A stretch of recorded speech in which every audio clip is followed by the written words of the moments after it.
What are we doing? 10 years later, I got an officer fighting for his life. It's enough, and I'm done with it. We're not doing it here in Ferguson. Our community is united behind us. Our community is fed up. We want to heal. Our community want to heal. We want people to peacefully protest, but we damn sure ain't gonna allow you to destroy this city, and we ain't gonna allow you to hurt none of these police officers. We are united here in this city. We're done with it. We're not doing it anymore. 312-642-5600, turnkey.pro answer line. You can also text us on that very same line. Perhaps a harbinger of what's to come when the DNC rolls into town next week. But, I appreciate what Chief Doyle had to say there. But, of course, the problem is, and it's not just him, of course, it's the local officials, just as we talk about here. You have to have the civilian political authority backing your play. He probably has challenges with that in Ferguson. So it's not solely his responsibility. It's the elected officials there locally. But one of the things he could have done in explaining all that they have done over the last 10 years, we did implicit bias training. We changed our uniforms because they're triggering. We did all of this and all of that. Everything that was demanded of us by the quote-unquote activists, which is a very generous term. Well, it's a little bit of a Fox Butterfield moment for Chief Doyle, isn't it? What are you protesting? What you've done over the last 10 years is an explanation for why they were out on Friday night offering the same refried grievances. Because you've shown them that the way to get what you want, the way to get political power and all the trappings of political power, is to lodge endless series of grievances, regardless of the merit, and back them up with violence if necessary. And so that's why they were out again. This is what happens when you appease identitarian mobsters. You get mob action. A little bit more color on what has occurred in Ferguson over the last 10 years from Chief Doyle. More on the changes that have been made. This police department in 2014 had 3 African-American police officers. We have over 50% African-American police officers, 23% female representation on this police department. Like I mentioned before, maybe 4 officers from 2014 remain here at the Ferguson Police Department. This is a brand new police department. I don't know why the officers here, who wasn't even here in 2014, have to continue to suffer through this. It doesn't make any sense. This young officer, Travis Brown, got into this job because he was inspired to do the right thing. He wanted to be part of the change.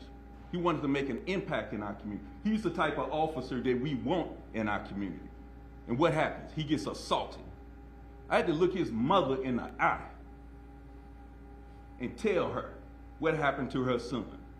I'm never going to do that again. I promise you that. I'm never going to do that again. Well, if you don't change the culture there, unfortunately, yes, you are going to have to do that again. That's the problem. And that's the reality of it, though. And half the department is black now and stuff. Yeah. Okay. Well, but they're still fixing for a fight, these protesters. Well, then I'll tell you what. This will be more black on black crime. It'll be black police officers that are the victims of crime rather than just other black residents of these majority black communities like Ferguson or majority black neighborhoods in Chicago, until you want to step up and talk seriously about the culture. And people forget, I mean, Darren Wilson, he was exonerated. It was declared a justifiable shooting, also by the U.S. Department of Justice as well.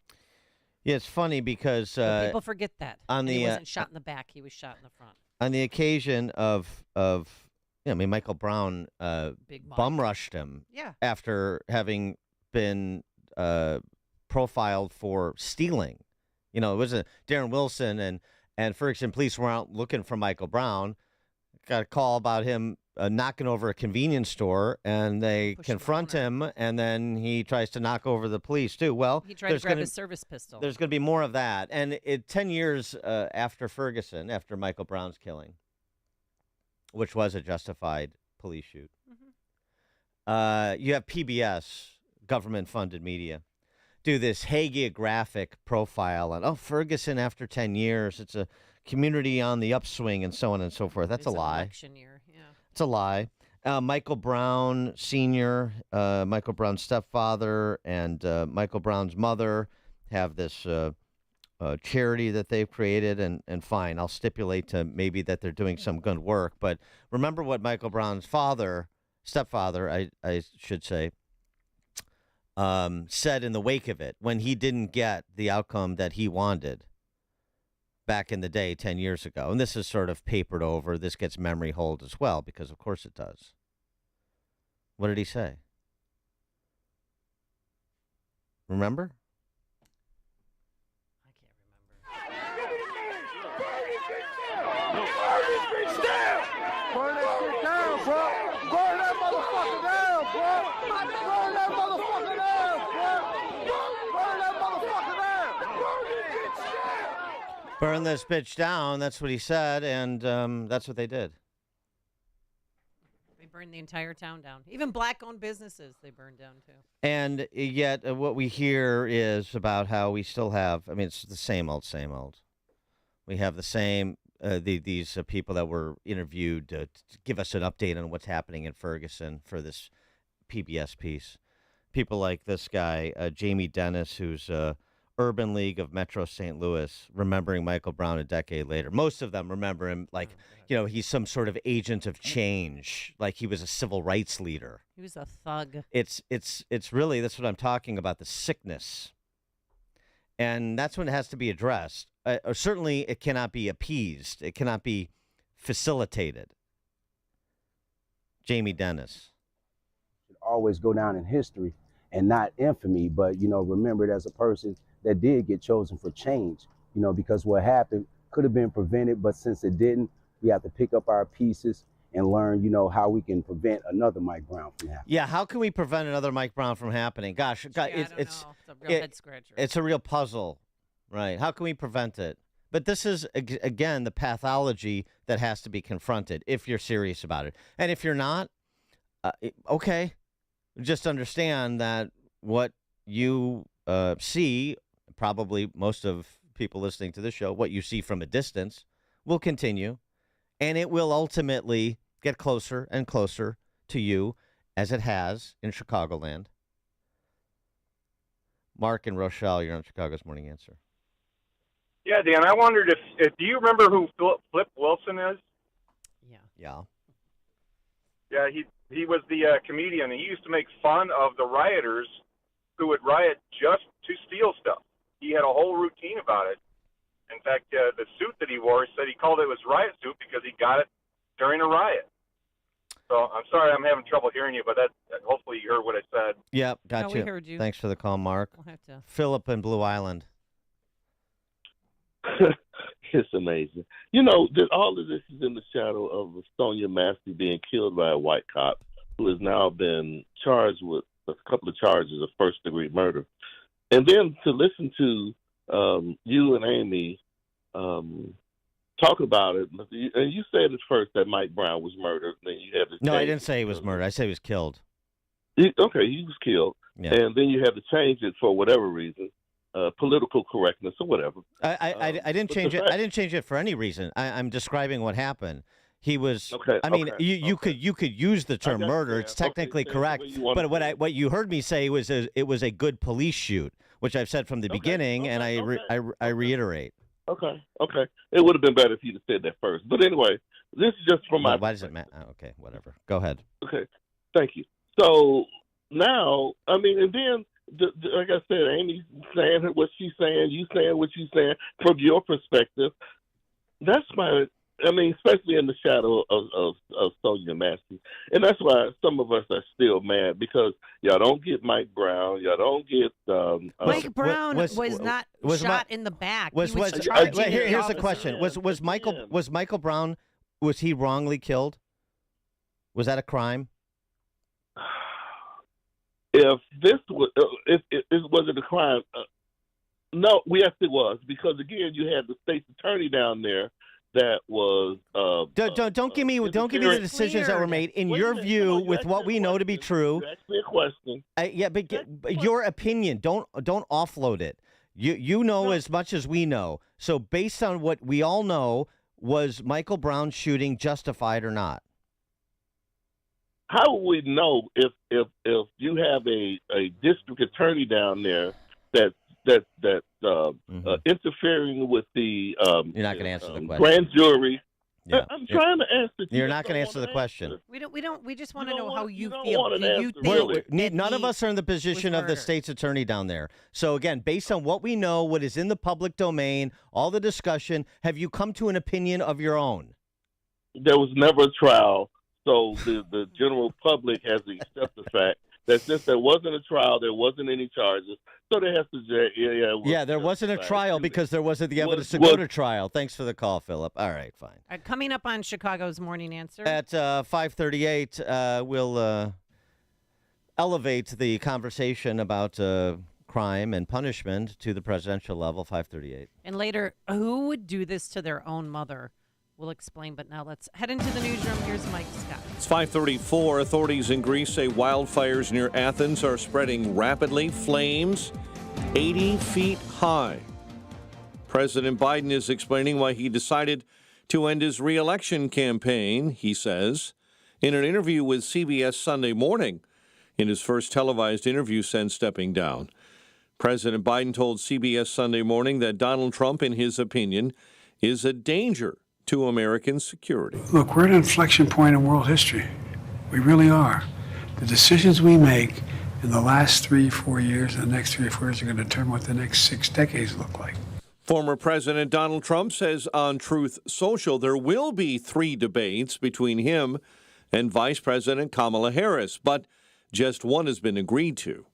Trump saying the first will be September 4th in Harrisburg, Pennsylvania, broadcast by Fox News. The second, September 10th in Philadelphia on ABC. He adds the third debate is September 25th in Grand Rapids, Michigan, broadcast on NBC. Hamas says it will not send a delegation to talks with Israel and negotiators scheduled for Thursday, as Hezbollah sends more rockets into Israel. The IDF says no one was hurt.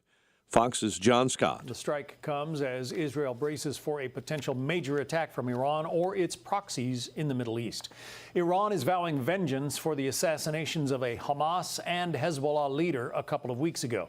This all coming as Hamas is casting doubt over whether a ceasefire and hostage deal can be reached with Israel. The militant group says it will not attend negotiations scheduled for this Thursday. Instead, it's urging mediators to submit a plan based on the framework President Biden laid out earlier this year. Israel's military is issuing evacuation orders in southern Gaza this morning. The Pentagon says the U.S. is strengthening forces in the Middle East. The USS Abraham Lincoln carrier strike group and the USS Georgia guided missile submarine are headed quickly to the region. A suspect has died after 2 were killed in a shooting at a suburban townhome complex on Friday night. Woodridge police confirmed the 3rd death on Sunday, said the shooting happened at the townhomes of Highcrest. Police now say it's an isolated incident, and right now there's no danger to the community. A South Suburban County sheriff says a recent sexual assault of a minor at the hands of an illegal foreign national reveals problems with Illinois being a sanctuary state. Kankakee County Sheriff Mike Downey recently shared the news that a 6-year-old girl was sexually assaulted. The suspect was referenced as a stepfather and then arrested. As it turns out, during that time, we received a detainer from Immigration and Customs Enforcement. And that's how we discovered that he was here illegally. Last year, the suspect, Juan Alvazar, was cited separately for a seatbelt violation and driving recklessly. He now faces charges of criminal sexual assault. This poor 6-year-old girl who was a victim of such a heinous crime, this could have been prevented and should have been prevented. Downey says it's hard now to tell often criminal suspects they arrest if they are non-citizen migrants because they can't even ask about citizenship status in Illinois. Cubs swept the White Sox with a 3-1 win on Saturday.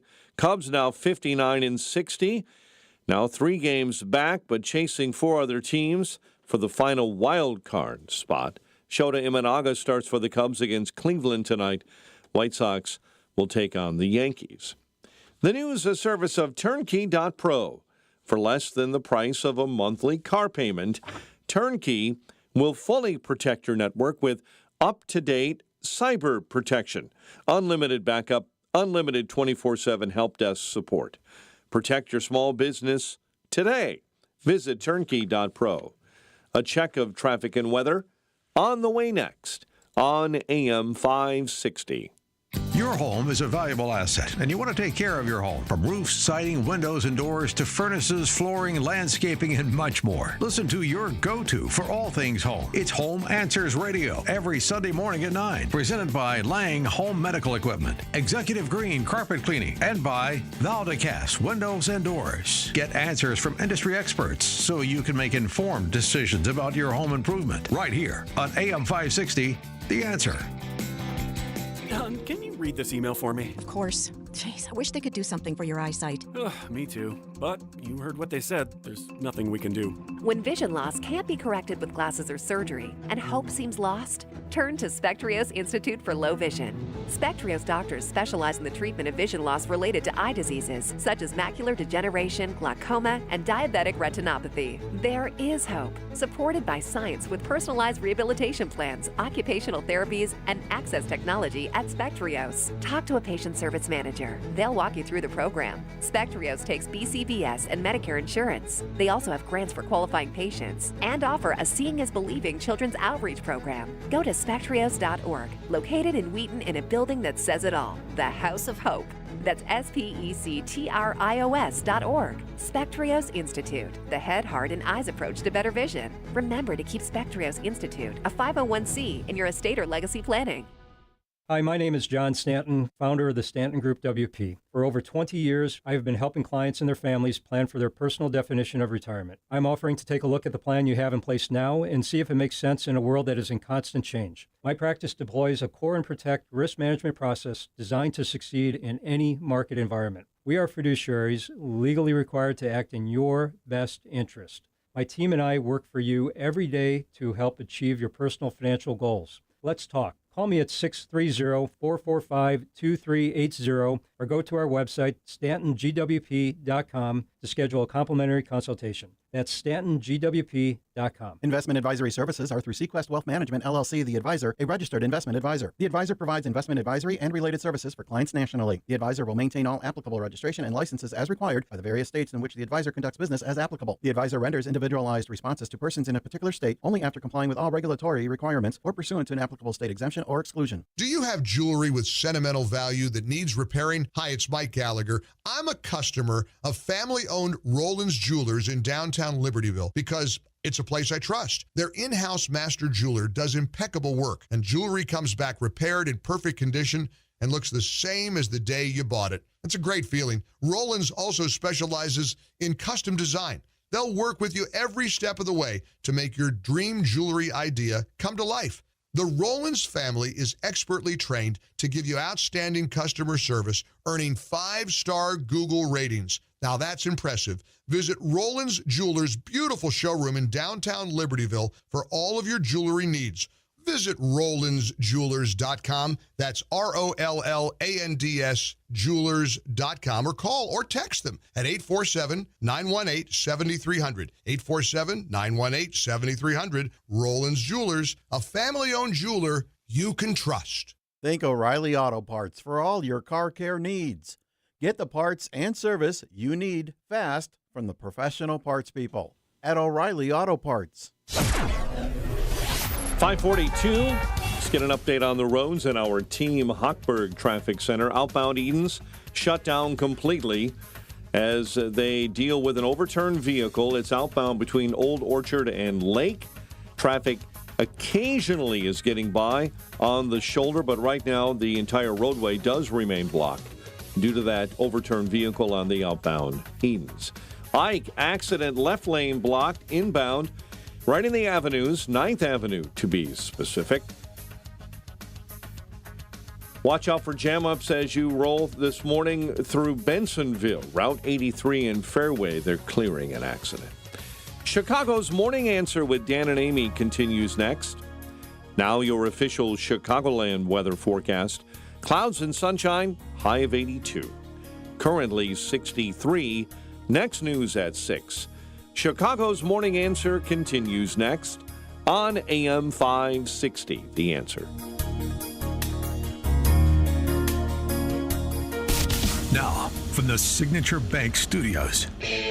Only the biggest stories, only the biggest guests, and only the biggest opinions. This is AM 560, The Answer. Top of the morning, Dan and Amy. Just to put a fine point on our conversation about the 10th anniversary of Ferguson and the mostly peaceful protests that were peaceful until they weren't. Officer fighting for his life with a severe brain injury, Ferguson police officer, and the chief offering a bit of a retrospective on the last 10 years and expressing his frustration at the ongoing violence from people he doesn't understand what they're protesting, and probably because some of are, all the changes that have been made. Yeah, some are probably outside agitators. And we should tell people he injured himself because he was pushed and he fell back and severely hit his head. And 4 people are in custody, but so far no one's been charged. Yeah. So this is an issue, too. You know, the fake versus fight, which I like, and which J.D. Vance advanced over the weekend in a couple of interviews with the D.C. press corps propagandists, Dana Bash, John Carl. I like it, but there needs to be some meat on this, too. And this Ferguson incident, which is not getting a lot of national coverage, obviously, for obvious reasons. What the police chief had to say, not getting a lot of coverage for obvious reasons. You know, this is an opportunity to seize upon, to remind people, as Trump has been suggesting, that Kamala Harris is essentially Soros-funded prosecutor zero. She was the forerunner to the Kim Foxes and the Larry Krasners of the world.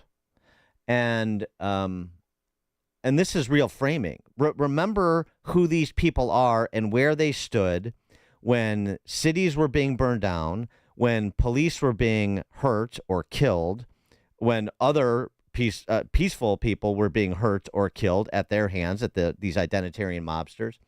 And what were they doing? Kamala and Tim Walz were setting up or helping to set up and fund the operations that were releasing violent criminals, paying their bail. Tim Walz was marching, and it's the same thing with the border. I mean, so again, national security, domestic tranquility. Tim Walz was marching with ICE, with the Abolish ICE protesters. Kamala Harris was saying abolish ICE is a conversation we need to have, as they were also essentially platforming the defund police, Marxist Black Lives Matter organizations and so forth. I mean, this needs to be front and center. And what happened in Ferguson, the 10th anniversary of Ferguson, these think pieces from PBS, this is a perfect opportunity for them to dive in on the issue of security, both nationally and locally. But as I said, Vance did advance the conversation about the framing, if you will, fake versus fight. And this was his exchange with Dana Bash to that point. She pretends to be one thing in front of one audience. She pretends to be something different in front of another audience. Look, Dana, she's not running a political campaign. She's running a movie. She only speaks to voters behind a teleprompter.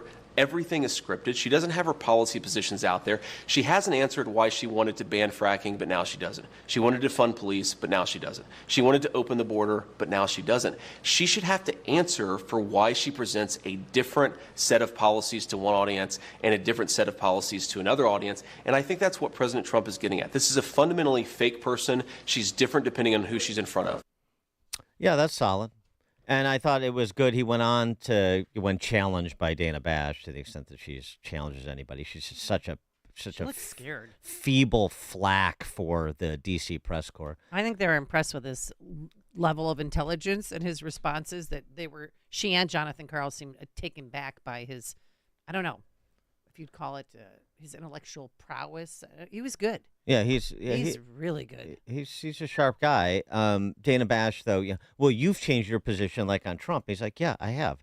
And when you change your position, you have to explain why. That's the point, right? You can change your view on something, but there needs to be some sort of explanation for it. Is that so much to ask? Well, yeah, it is, obviously, when it comes to Kamala Harris. And that sort of shut Dana Bash up on the topic, which was nice. Jonathan Karl, boy, oh boy. They were a little... Well, I mean, first of all, this is really all you need to know. This is, again, one of those moments of clarity with respect to the D.C. press corps.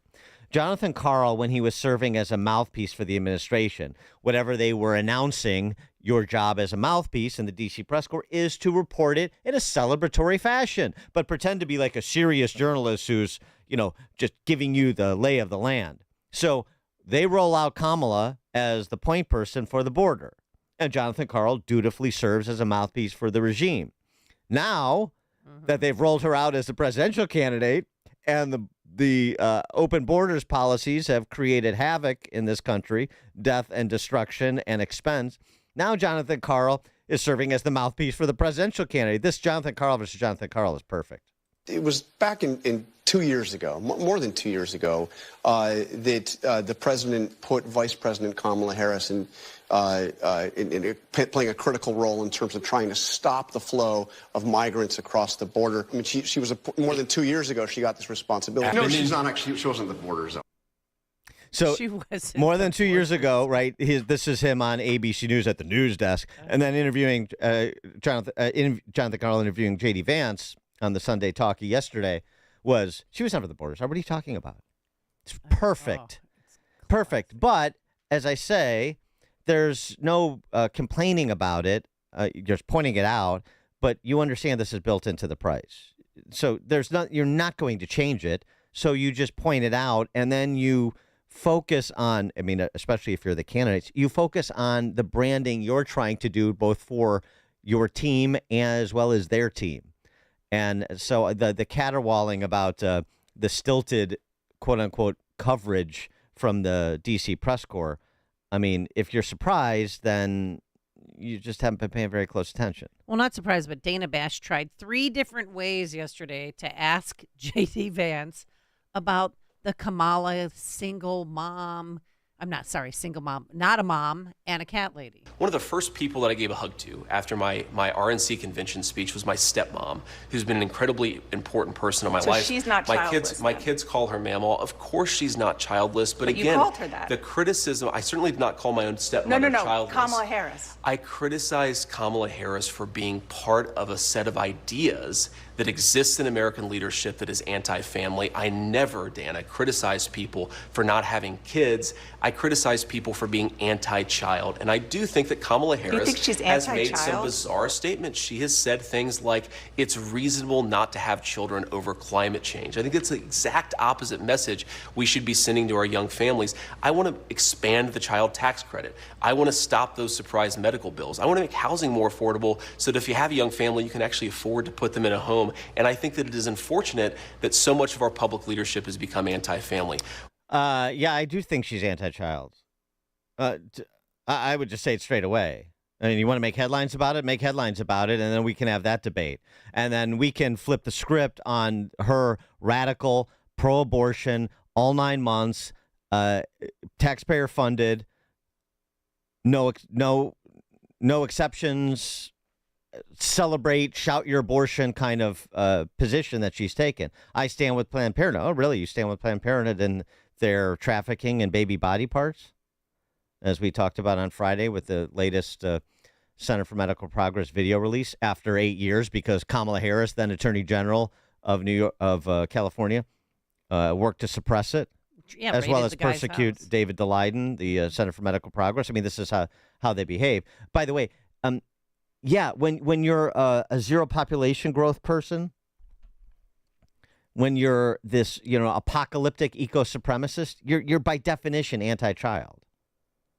How else do you describe it? And by the way, again, going to the Kamala vault, this is something that she said. I know they're trying to characterize what you're about to hear now as accidental, more like Freudian. When we invest in clean energy and electric vehicles and reduce population, what? More of our children can breathe clean air and drink clean water. What? Reduce population.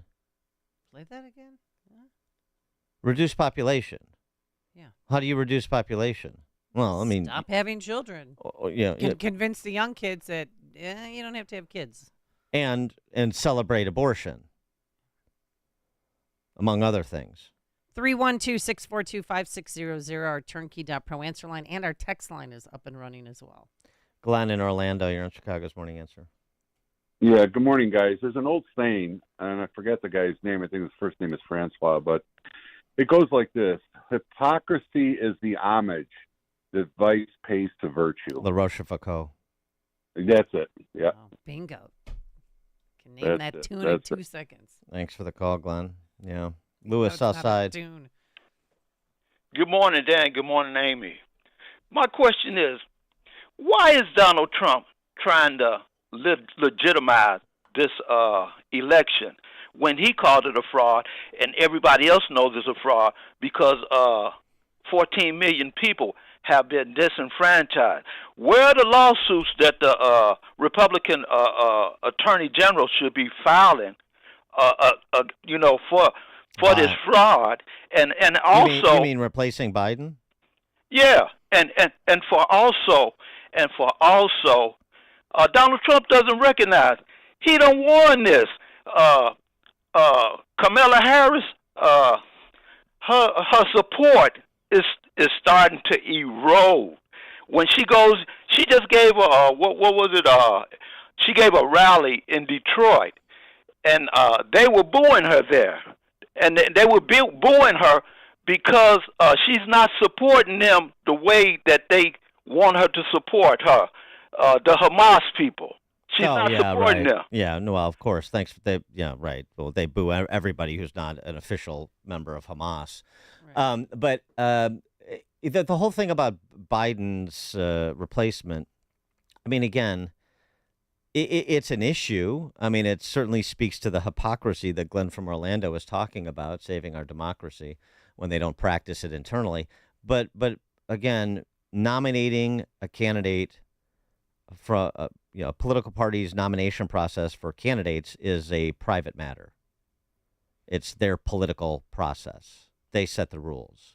Biden, maybe he was forced out under threat of the invocation of the 25th Amendment, as has been reported, and he didn't want to be embarrassed out of office. But it was still his choice to take the stairs and not the window. So he leaves, and then they do what they do.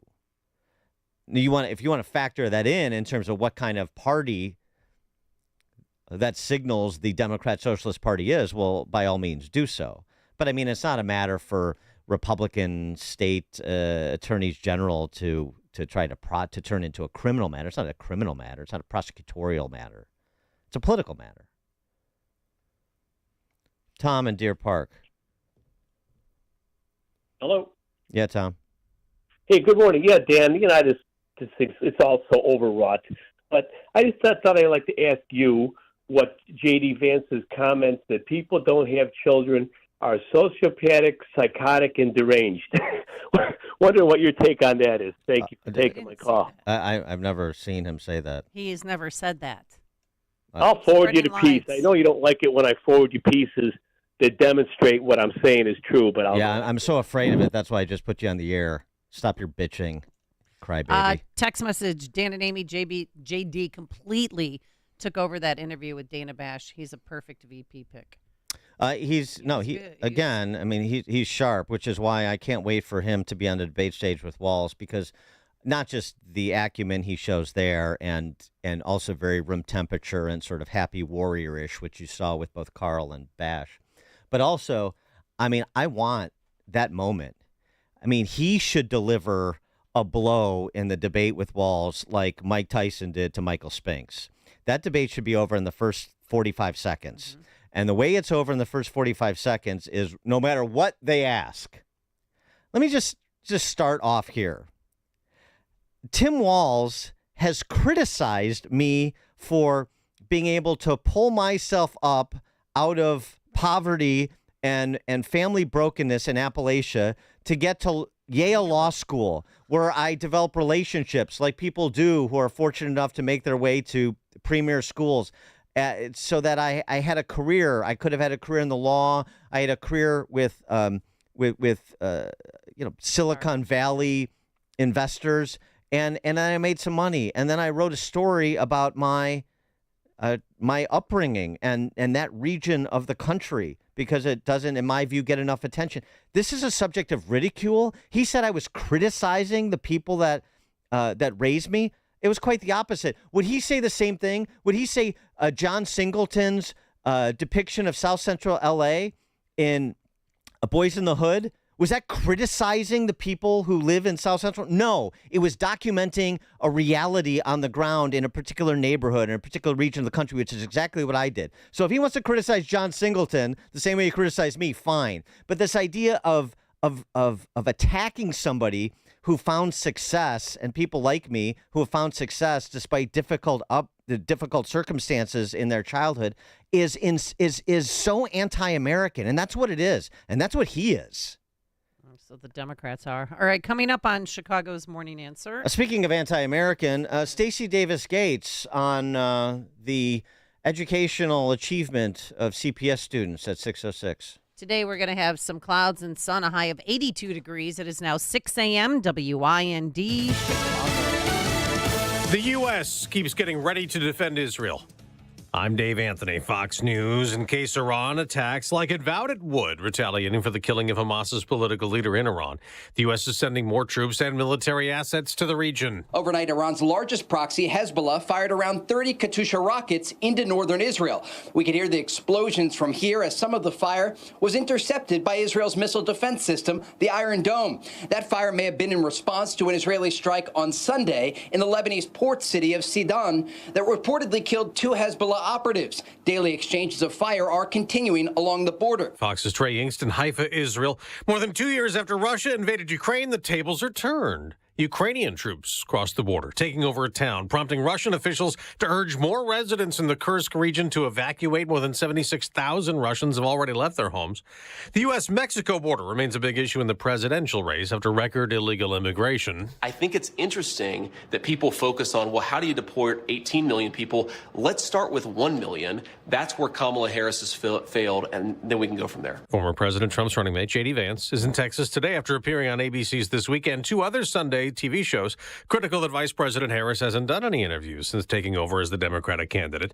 President Biden stopped running for re-election amid concern about his age and mental fitness, but he tells CBS Sunday Morning. What happened was a number of my Democratic colleagues in the House and Senate thought that I was going to hurt them in the races. The Summer Games are over in Paris after an elaborate Olympic closing ceremony. The U.S. and China finished tied with 40 gold medals, but the Americans took home the most overall medals by far, 35 more than second-place China. Gymnast Jordan Childs will try to get back the bronze she won, but was taken away from her in a dispute over Childs' score in the floor exercise. The U.S. Olympic Committee is appealing that decision. America's listening to Fox News. 62 degrees, skies are clear, sunrise in Chicago at 6:02. Suspect has died after 2 were killed in a shooting at a suburban townhome complex on Friday night. Woodridge police confirmed the 3rd death yesterday, saying the shooting happened at the townhomes at Highcrest. 5 University of Chicago graduates are receiving their diplomas after the university withheld them for their part in protesting with pro-Palestinian protesters who are also backing Hamas terrorists on campus.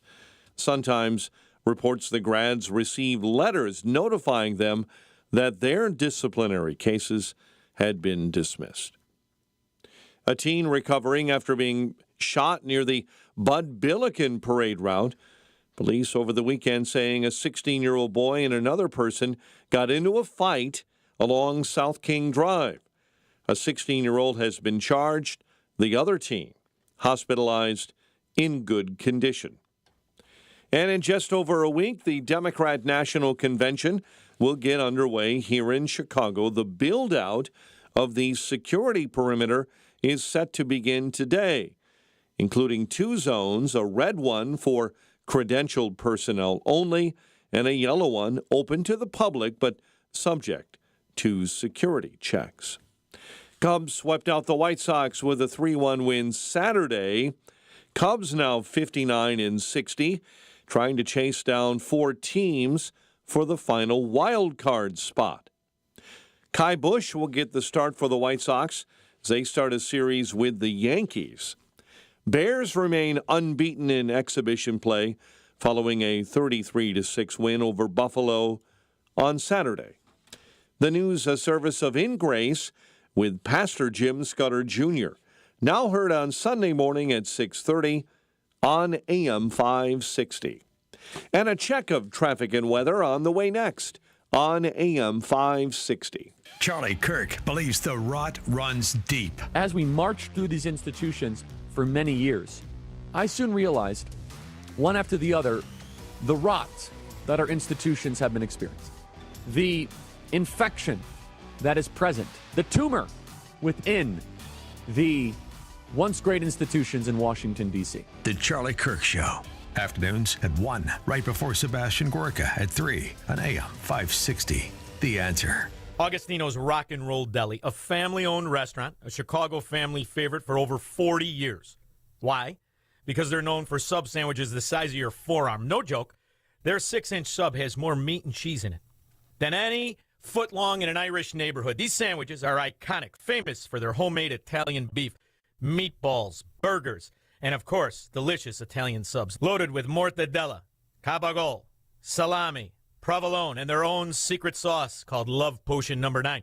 This vinegar and oil dressing is famous on its own.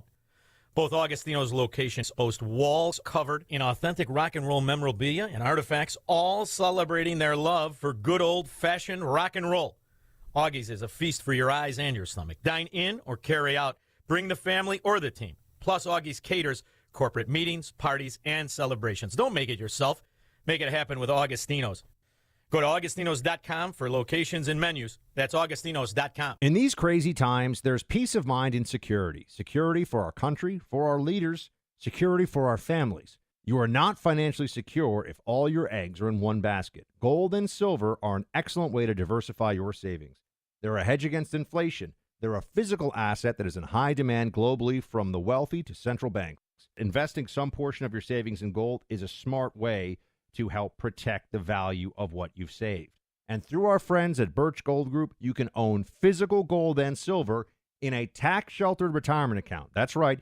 You can diversify an old IRA or 401k for no money out of pocket into an IRA in gold and silver. With an A-plus rating with the Better Business Bureau and thousands of happy customers, you can trust Birch Gold like I do. To learn more, text the word PROTECT to 989898 and get a free, no-obligation info kit on gold. Again, text PROTECT to the number 989898 to protect your hard-earned savings today. We all hear the radio ads about the IRS. They tell you to be afraid, to be scared, and they try to frighten you into calling. I'm not here to do that. Tax Relief Advocates is different. TRA is here to tell you that if you owe money to the IRS, whether it's $5,000, $50,000, or $500,000, we have a solution. It doesn't matter if you're sitting in your car, at work, or with your kids. No matter where you are, call now. 800-575-6745. Don't lose hope. TRA can eliminate or reduce what you owe to the IRS. Generous programs are now available that can give you a fresh start. Our passion is taxes and helping individuals fix their IRS problems. We have over 1,000 5-star reviews on Google and an A+ with the Better Business Bureau. You don't need to be afraid of the IRS any longer. End your tax nightmare today by visiting us online at TRA.com or call 800-575-6745. That's 800-575-6745. Tax Relief Advocates. Real solutions for real people. 6:07. Let's get an update on the roads. Team Hochberg Traffic Center time. Eden's outbound remains shut down between Old Orchard and Lake due to an overturned vehicle. It's in the process of being cleaned up. Traffic on the outbound Edens right now diverted off onto eastbound Old Orchard, then take Skokie Boulevard north to Lake, and then access the outbound Edens from Lake Avenue. That is temporary, but it is in place right now. If you're traveling on the Eisenhower, they've cleaned up an earlier crash in the avenues near 9th Avenue, but heavy delays remain. And problems on I-80 this morning, Grundy County. An accident with a right lane block westbound near Brisbane Road. Chicago's Morning Answer with Dan and Amy continues next. AM 560 Weather Center forecast with Steve Williams. Today, intervals of clouds and some sunshine. Our high today at 82. Partly cloudy for tonight, low 64. Partly sunny, nice day tomorrow, and the high at 83. Sun and clouds, another nice day on Wednesday, the high 84.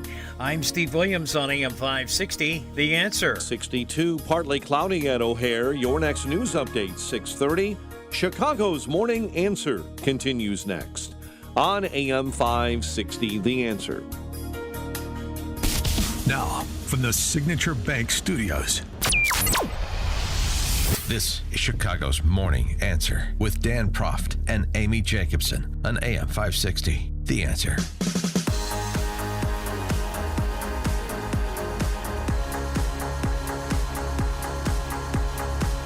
Top of the morning, Dan and Amy. So at their Vegas rally, Mamala and Tampon Tim kicked it off with this local teacher who had this to say about education.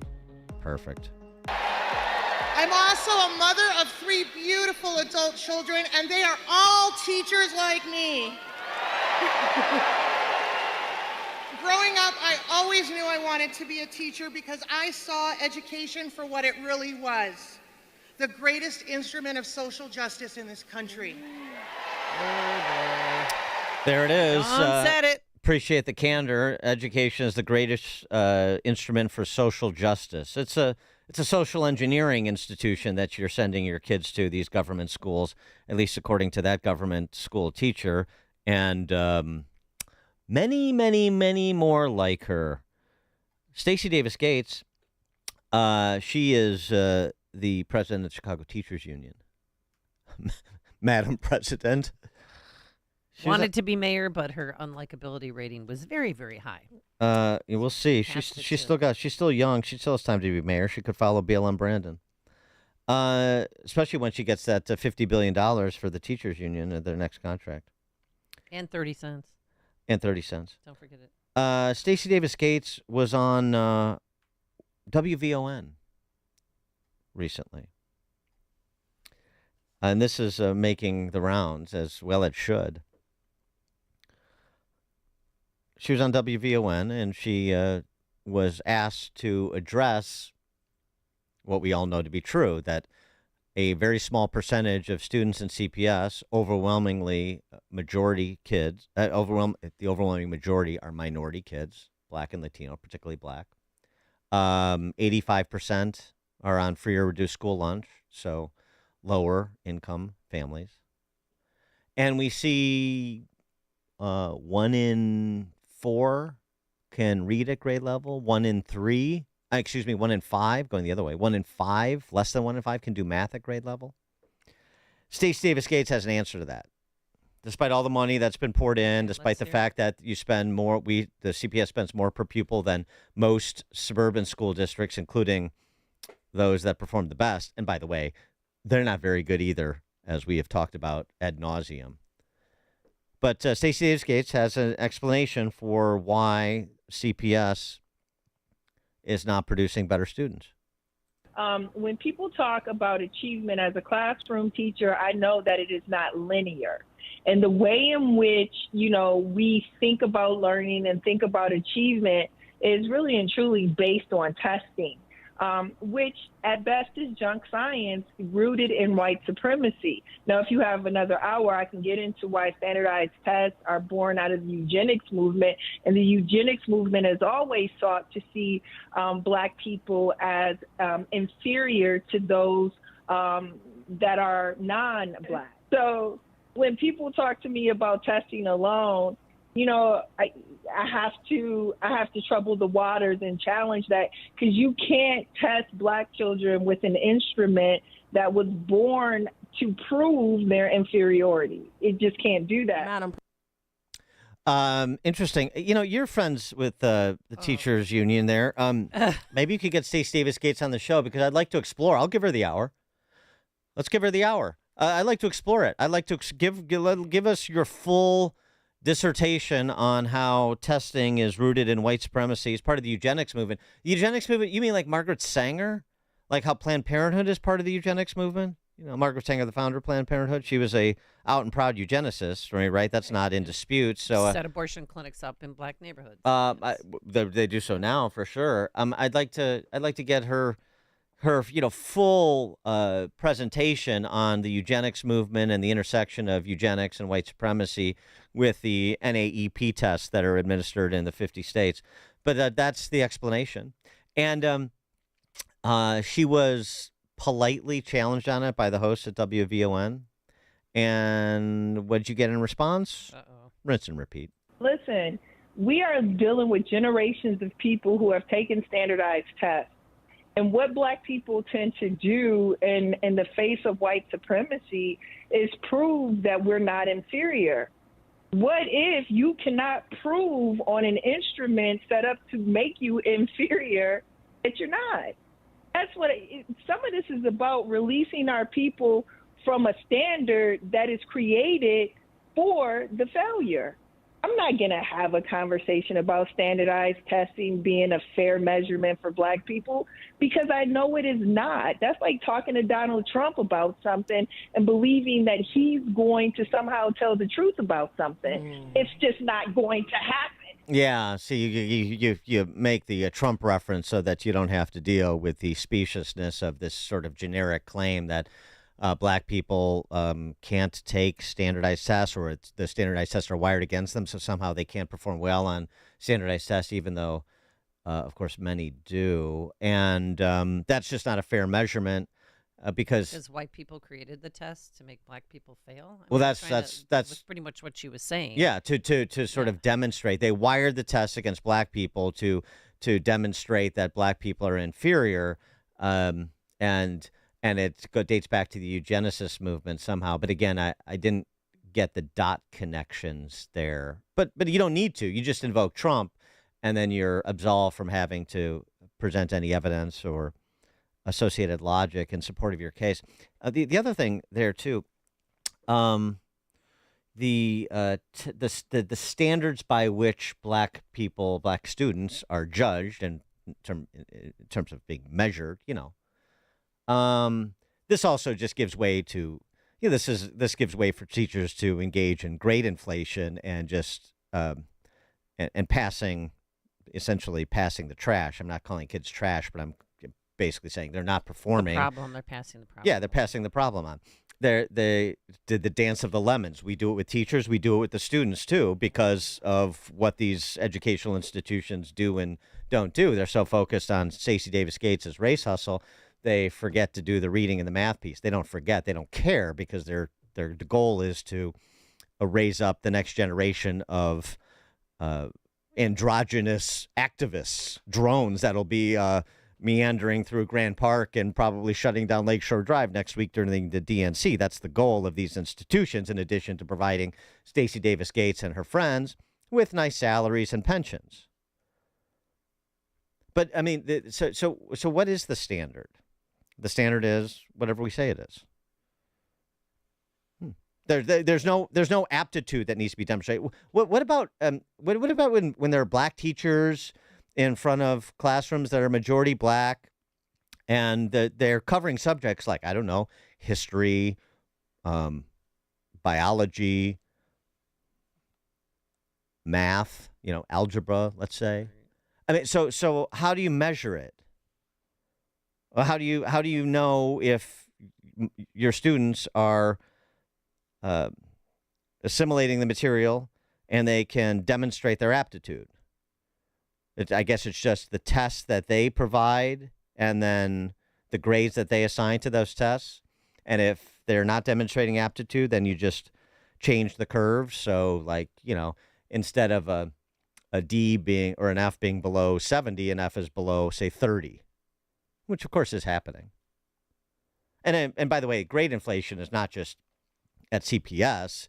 It's everywhere because all of these government school systems have adopted this poisonous identitarian philosophy, and it's a combination of two things. One is playing the race game. We can't ostracize students who aren't performing if they're of a particular intersectional score, because that would look bad.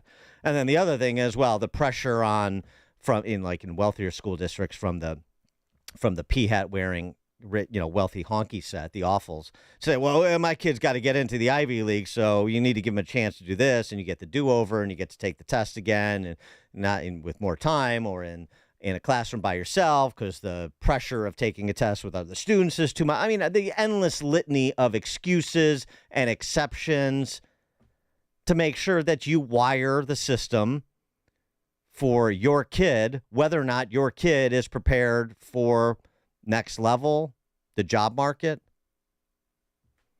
That's the business Stacy Davis Gates and the Chicago Teachers Union is in, combined with, and primarily, the mission to turn these young people into political automatons for their own bidding. Ron, Southside, you're on Chicago's Morning Answer. Hey, good morning, Dan. Hey, Dan, you know what? I know you probably would like to be fair, but don't waste valuable air time with that idiot. Okay? That garbage about what is it called? White racism. So white that's supremacy. But eugenics. White, yeah.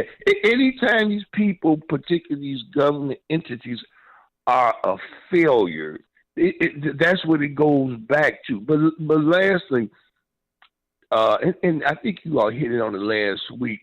I know a lot of this education stuff is more local, but I really wish the Republican on a national level, Dan, they would promote the whole concept of choice in education. I don't think that it gets played enough, and it was mentioned last week. Maybe had a guess. So that's it. And she's a phony fraud. She sends her child to a Catholic school. She's just, I'm gonna be honest with you, she's garbage. Don't bring her on. You all have a great day. Thanks for the call, Ron. Well, she blocked me on Twitter, so it's hard to reach out. Well, somebody has to respond to her. And since the Chicago Press Corps won't, somebody has to respond to this, at least put it out there, so it doesn't go unchallenged, even if people want to cover their ears or don't want to hear any differing opinion. It's your choice, but it has to be challenged. And frankly, this is another opportunity to take an issue that's particularly local and nationalize it against the backdrop of the DNC, no doubt. Let's have a conversation about K through 12 education, because this is as you heard from the teacher at Kamala's Vegas rally, this is the Harris Walz model. This is Mamala's model for K through 12 education, what you have in Chicago. Do you want that to be it already has been sort of replicated nationally, but do you want, to Ron's point, to the conversation with David Seminara we had last week, do you want Trump and Vance promoting school choice and turning the Department of Education into essentially a scholarship granting organization and little else, which is what it should be if it's going to continue to exist? Or do you want this? That's another great national conversation. And using Chicago as always, as a good example of the bad example, what an opportunity. Oh, by the way, not everybody listening to WVON is down with Madam President Gates. Listen to this black parent who called in to reply to what she heard from Stacy Davis Gates.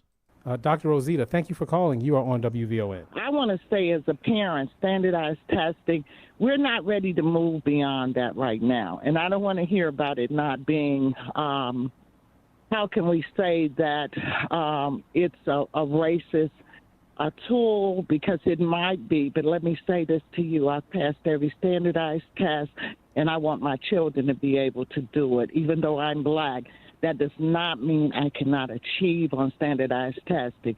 And our children need to do that so that they can be competitive. Our focus needs to be on the literacy gap that black children have that's not being addressed. Good for that mom. Yeah. What a great spot on. Well, she's not buying the victimhood rap. Right. I'm not a victim, and I don't want my kids to be victims. I want them to be successes. And to be successful, you need to be like me. You need to do well on tests. You need to, do your homework, study, learn skills, and then you grow up and you're a successful adult and you can pass the torch to your kids. That's that parent's program. It's not Stacy Davis Gates's. Very, very telling. But I mean, this is it's going back to the Tim Walz, J.D. Vance.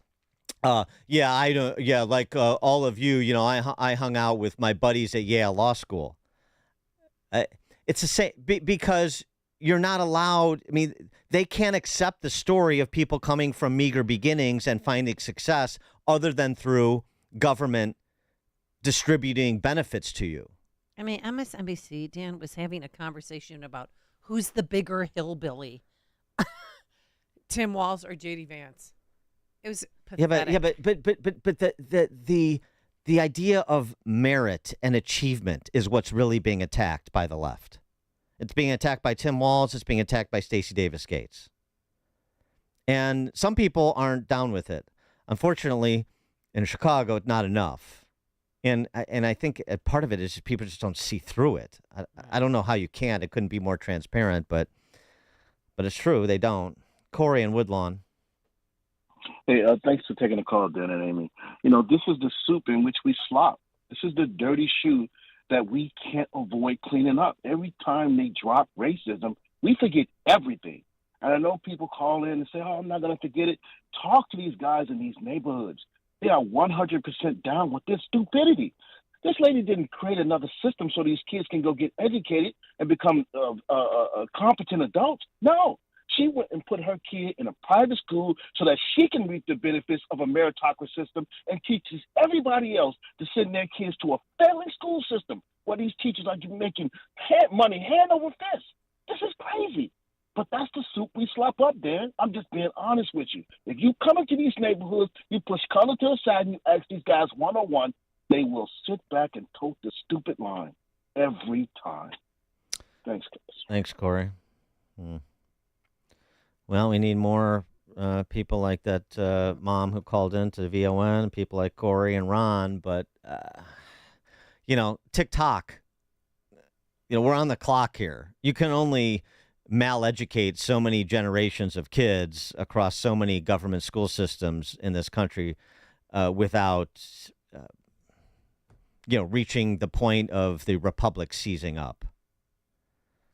Which is why this is a good opportunity, as I said, I think, to nationalize Chicago as the bad example and frame K through 12 education as a real choice, something that should inform your decision come November 5. Robert Lyle.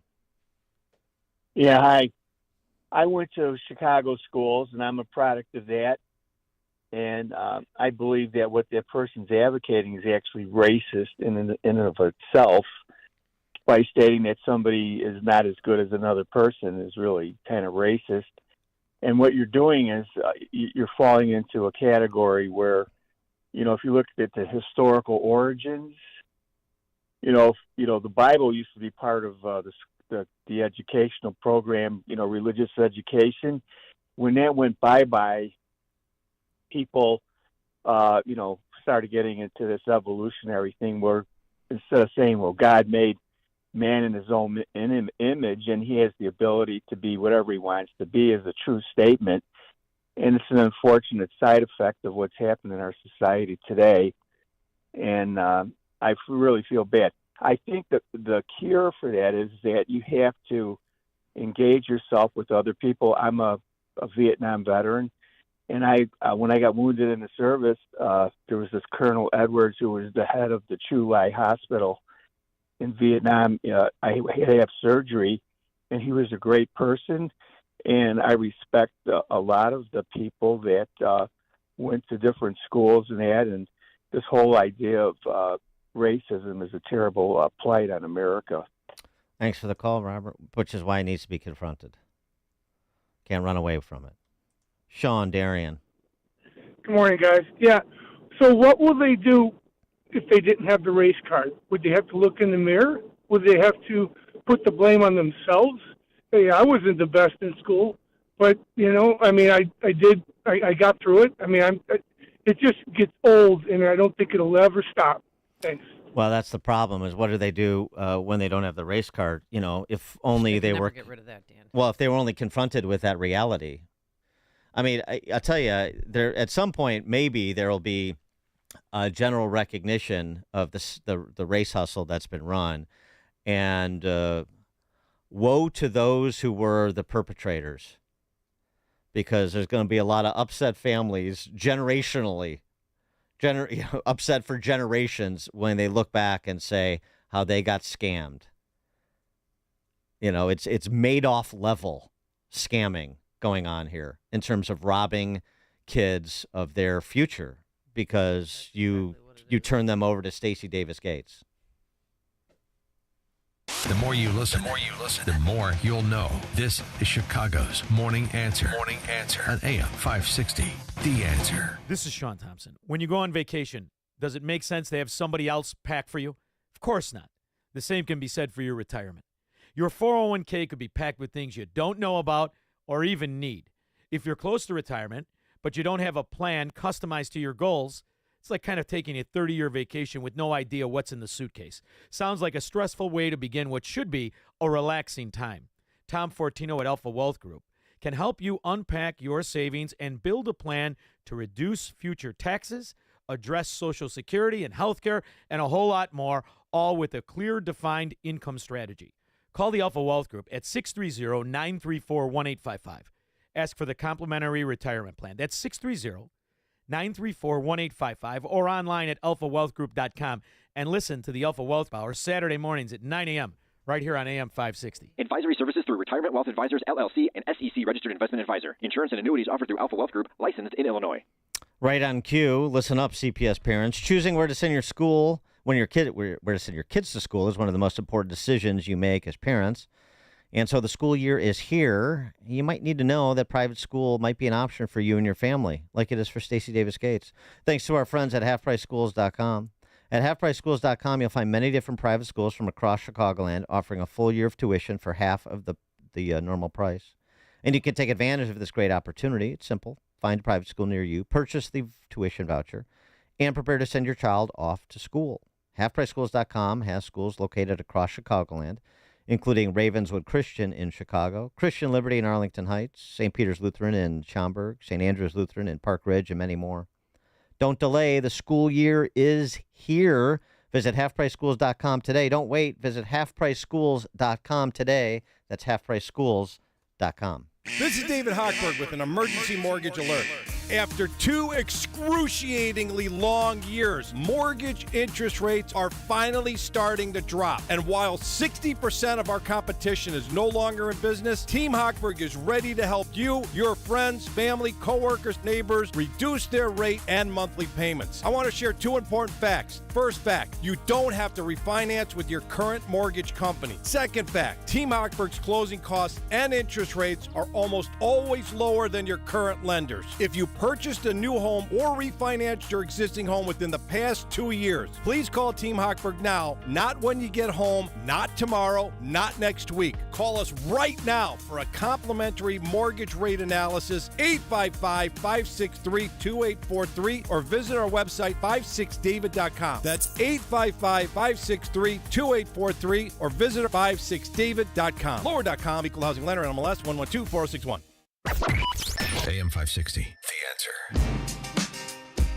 All right, coming up on Chicago's Morning Answer. And our final Olympic edition of Sports and Politics, a wrap-up of the Olympics, including that Australian breakdancer. Oh, my goodness. I can't wait to hear your Ray thoughts. Gun, the Australian breakdancer.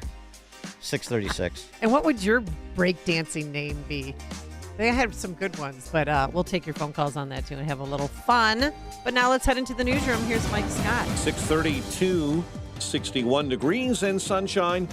And this morning, President Biden says he ended his bid for re-election because he believes the polls between him and former President Trump were neck and neck. The polls we had showed that It was neck and neck race. Would have been down to the wire. In an interview on CBS Sunday morning, Biden said he was also concerned he was having a depressive negative impact on Democrats running down ballot in the House and Senate.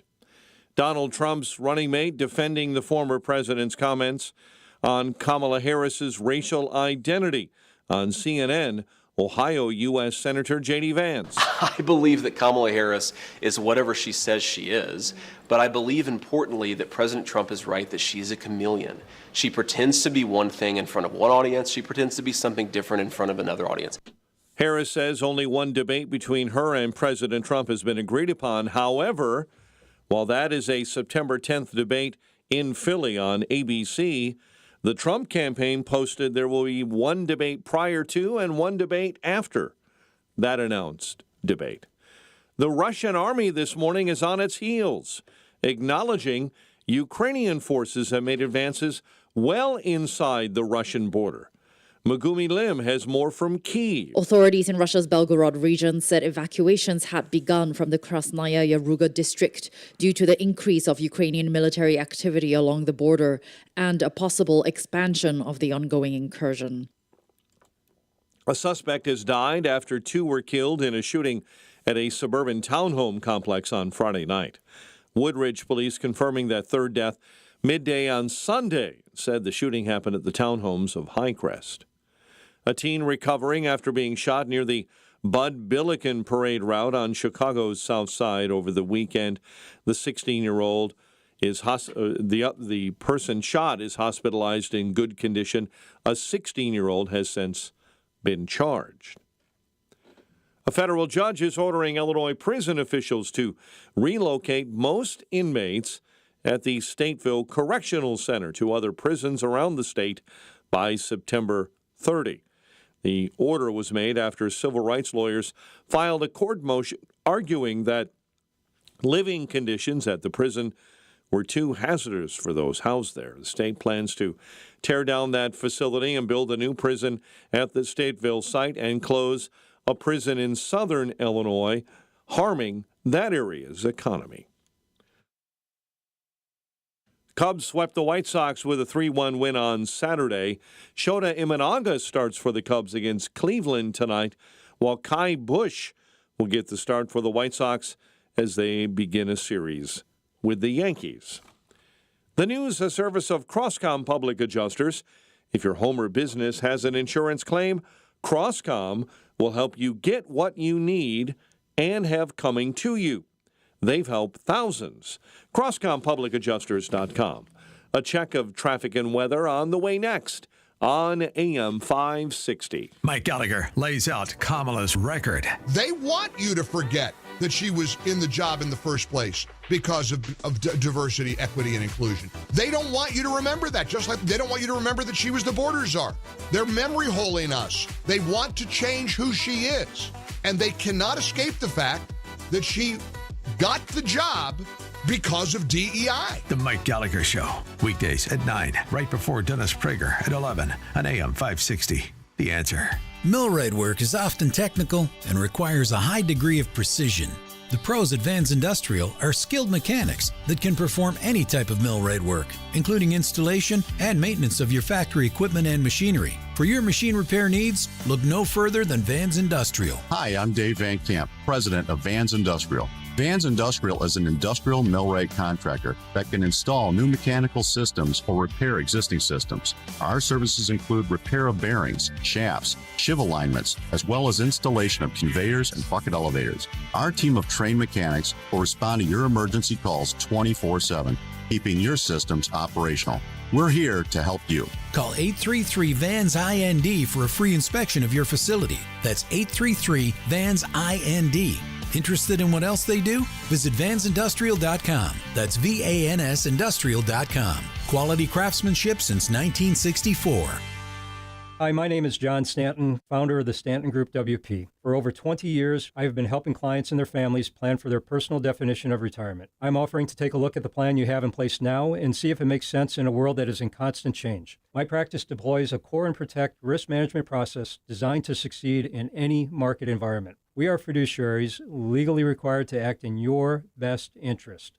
My team and I work for you every day to help achieve your personal financial goals. Let's talk. Call me at 630-445-2380 or go to our website, stantongwp.com, to schedule a complimentary consultation. That's stantongwp.com. Investment advisory services are through Sequest Wealth Management, LLC, the advisor, a registered investment advisor. The advisor provides investment advisory and related services for clients nationally. The advisor will maintain all applicable registration and licenses as required by the various states in which the advisor conducts business as applicable. The advisor renders individualized responses to persons in a particular state only after complying with all regulatory requirements or pursuant to an applicable state exemption or exclusion. Wow, she loves it. Hi, Amy Jacobson here, and I'm talking about a woman that I met at the pool. Arthritis robbed her of so much, but there's effective ways to deal with that pain without drugs or surgery. She went to QC Kinetics. They use cutting-edge treatments that accelerate your own body's healing properties, revitalizes your joints so you can move again. So if you're living with chronic pain like my new friend I met at the pool, you need to know that steroids and surgery and pain pills no longer your only option.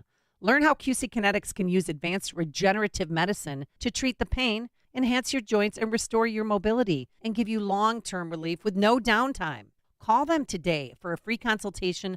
They'll walk you through the process, tell you how it all works. They have new locations in Crystal Lake and Gurnee, and Saturday appointments are available. 312-809-5955. Write it down, 312-809-5955. That's 312-809-5955. Think O'Reilly Auto Parts for all your car care needs. Get the parts and service you need fast from the professional parts people at O'Reilly Auto Parts. 6:39. Let's get an update on the roads. Team Hochberg Traffic Center time. A service of Allstate. Some people just know the best rate for you is a rate based on you. So if you drive safely, you could save money. Good to know. Visit allstate.com or call for a quote today. The outbound Edens remain shut down as they overturn a large box truck this morning outbound between Old Orchard and Lake. You're diverted off at Old Orchard, and you can follow that temporary route around the problem on the outbound Edens this morning. Kennedy 40, O'Hare into the Burns Circle interchange. Accident on the Stevenson. A left lane is blocked inbound at Central. Chicago's Morning Answer with Dan and Amy continues next. Now, your official Chicagoland weather forecast. Clouds and sun with a high of 82 today. Partly cloudy and 64 overnight. Partly cloudy and 61. Your next news update is at 7. Chicago's Morning Answer continues next on AM 560, The Answer. Now, from the Signature Bank Studios. Sports and politics and sports and politics and sports and politics and intersection. Arrogance and ignorance, arrogance, ignorance, and arrogance and ignorance. Intersection. Top of the morning, Dan and Amy, our final Olympics 2024 edition of Sports and Politics. And there's a lot to cover because there was so much politics infused in the Olympics. Of course, that's just natural. Politics makes its way into every nook and cranny these days. I know people want to take it easy. I know people want to focus on the dude who won the gold medal in women's boxing, but there are others. There are other political matters to address at the Olympics. Well, your boy Dougie. He was there. He left Kamala. She was campaigning in Vegas, and he left, and he was watching the gold medal game between the USA and France and sitting next to Macron's. And did you see the video? Yeah. You talk about an uncomfortable moment. I mean, she wouldn't even look at him.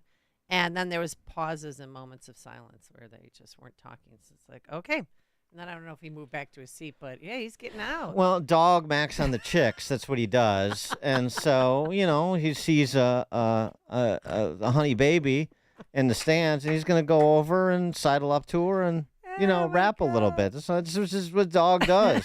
I'm surprised he wasn't at breakdancing, though. I mean, he's so hip. He's so street. The breakdancing, that's where I wanted to start before we go back to Khalif and women/men's boxing.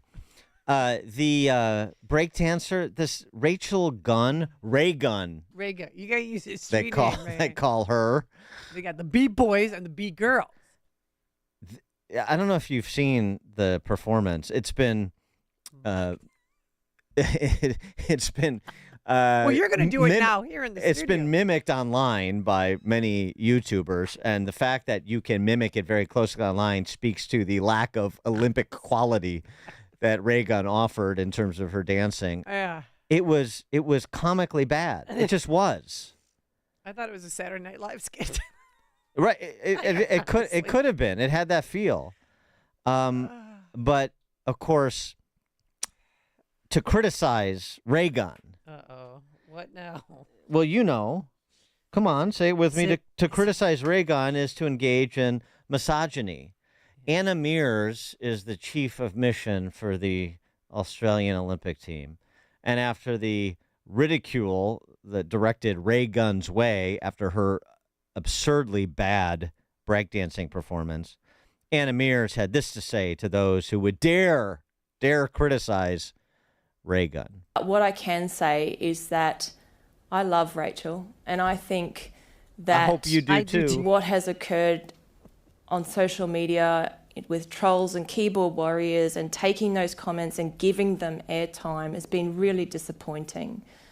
If you don't know Rachel's story, in 2008, she was locked in a room crying, being involved in a male-dominated sport as the only woman, and it took great courage for her to continue on and fight for her opportunity to participate in a sport that she loved, and that got her to winning the Olympic qualifying event to be here in Paris. She was crying She in is the best 2008. She was like breakdancer 5. female that we have for Australia.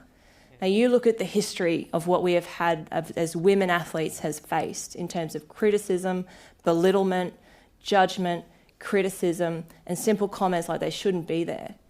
100 years ago, leading into Paris 1924, Australia sent a team of 37 athletes. None were women. 100 years later, we have 256 women represented here. And Reagan is an absolutely loved member of this Olympic team. How did she even qualify with that dance? She's the no, I'm best. serious. If I gave you $100, would you do it right now? She is the best. You just heard from Anna Mears. She is the best female breakdancer in Australia, which says that nobody in Australia, at least women, have engaged in breakdancing since the mid-'80s, apparently. They're too busy surfing or playing beach volleyball or something because, I mean, there's just no defending it. And to do that, how dare you criticize a female athlete? Look, you put yourself, I mean, does this even need to be stated? You put yourself in the public domain as an athlete or a radio talk show, expect criticism. Expect that not everybody's going to find your performances to their liking. I mean, how dare anybody ridicule it? She's an athlete. That's what that's what sportscasters do. Yeah, and that performance deserves to be ridiculed. And frankly, Australia should be ridiculed for putting her in a position like that. I mean, she didn't win the gold for a reason, okay? Well, it's charming when Eddie the Eagle Edwards is the ski jumper. That's charming. And it's a great story, too, actually. If you saw the movie, it was excellent. Yeah, if you saw the sort of the biopic on him, it was really good. But I mean, just let's just be real here. I mean, she's the best breakdancer, this, and criticizing female. It's gotten to the point now, you can't criticize female athletes. I mean, they've taken it. Now you can't criticize men pretending to be female athletes, which gets us to Khalif. Okay, well, real quick before we get to Khalif. The breakdancing, the whole thing, it's very non-Olympic to me because you have your competitor on the side talking trash while you're performing, which I found very strange. They're not doing this. They're done. I mean, I know no, because that's like the street environment. Right, exactly. But that's not what the Olympics. When the Olympics are like when you fall down, your teammate will come and pick you up. No, not your teammate. Your competitor will come pick you up. Well, that's cross the finish line. But that's the nature of I mean, when I was breakdancing on the corners of the mean streets in downtown Wheaton. Yeah. What would happen? Fighting for my life, fighting to escape the trappings of the poverty and violence in Wheaton. Yeah, I mean, I can make up stories too, right? It's easy to do. Anybody can do it. So would B-boy Easy Yo come by and like trash talk you while you were performing? But that's what you do. That's the give and take of it. Very sportsmanlike. Actually, for me. I don't no, like it. it's also that's also a skill too. The quality of the trash talking. Yeah. Because Well, it can they're be also very making entertaining. Sure you don't repeat moves too, and if you do, they would throw up, a hand saying, he just did the same move twice. I mean, basically, like if you haven't not seen street Ray like Gun's you. breakdancing, it was basically like her doing it was basically like doing the worm for about 2 minutes, and then having some weird basic gesticulations, like robot woman, and I mean it was. But I watched terrible. Well, thank God it's not going to be the Olympics in L.A. What It's is not coming? going to be in the Olympics. No, it's going to be baseball, softball, squash, cricket, and they're starting flag football. That's gay. 2020. I mean, breakdancing. It's called breaking, by the way. Breakdancing is something the media made up. Yeah, well, whatever. So it's breaking. Yeah, breaking. That's where the b-boys. Yeah, I know. I would have had if I was. See squash. I mean, maybe I could move to Australia and become an Olympic breakdancer. I mean, based on the quality I've seen, maybe I still have some eligibility there. I would have my breakdance, my break-in, accompanied by Shaka Khan. Oh. So that's what I would, that's. I'm sorry, I've got a whole thing in my head that I've never quite executed, but maybe I could try out for the Australian national team. Anna Mears would back my play. Mike in Yorkville, you're on Chicago's Morning Answer. Dan, Amy, good morning. I mean, Dan, what was your street name? Vanilla Wheaton? I mean, I just wondered. But anyways, I'm a middle-aged white guy here. So derivative. Dan, guys, D-Pro. I'm a middle-aged white man that came from the breakdance era that you could see in the beginning. But even if you didn't, what, does Australia not have YouTube? You could be watching clips on this to tell you whether you're hitting the mark or not. Right. What's going on down in Australia? 100%. Thanks for the call. I mean, I mean, don't they get electric boogaloo down in Australia? I mean, the breakdown, you always identify. At least I did. You have the ozone. It was ozone. Now I play turbo and ozone from Electric Boogaloo too. Do I have that right? I think so. I mean, really, I would pay, and people would pay to watch you reenact her breakdancing routine. I'm serious. Yeah. We could go places with this. Yeah. Maybe have it at our Freedom Summit. D-Pro. D-Pro. What else? Please text in what Dan's break-in name should be. Proftasm.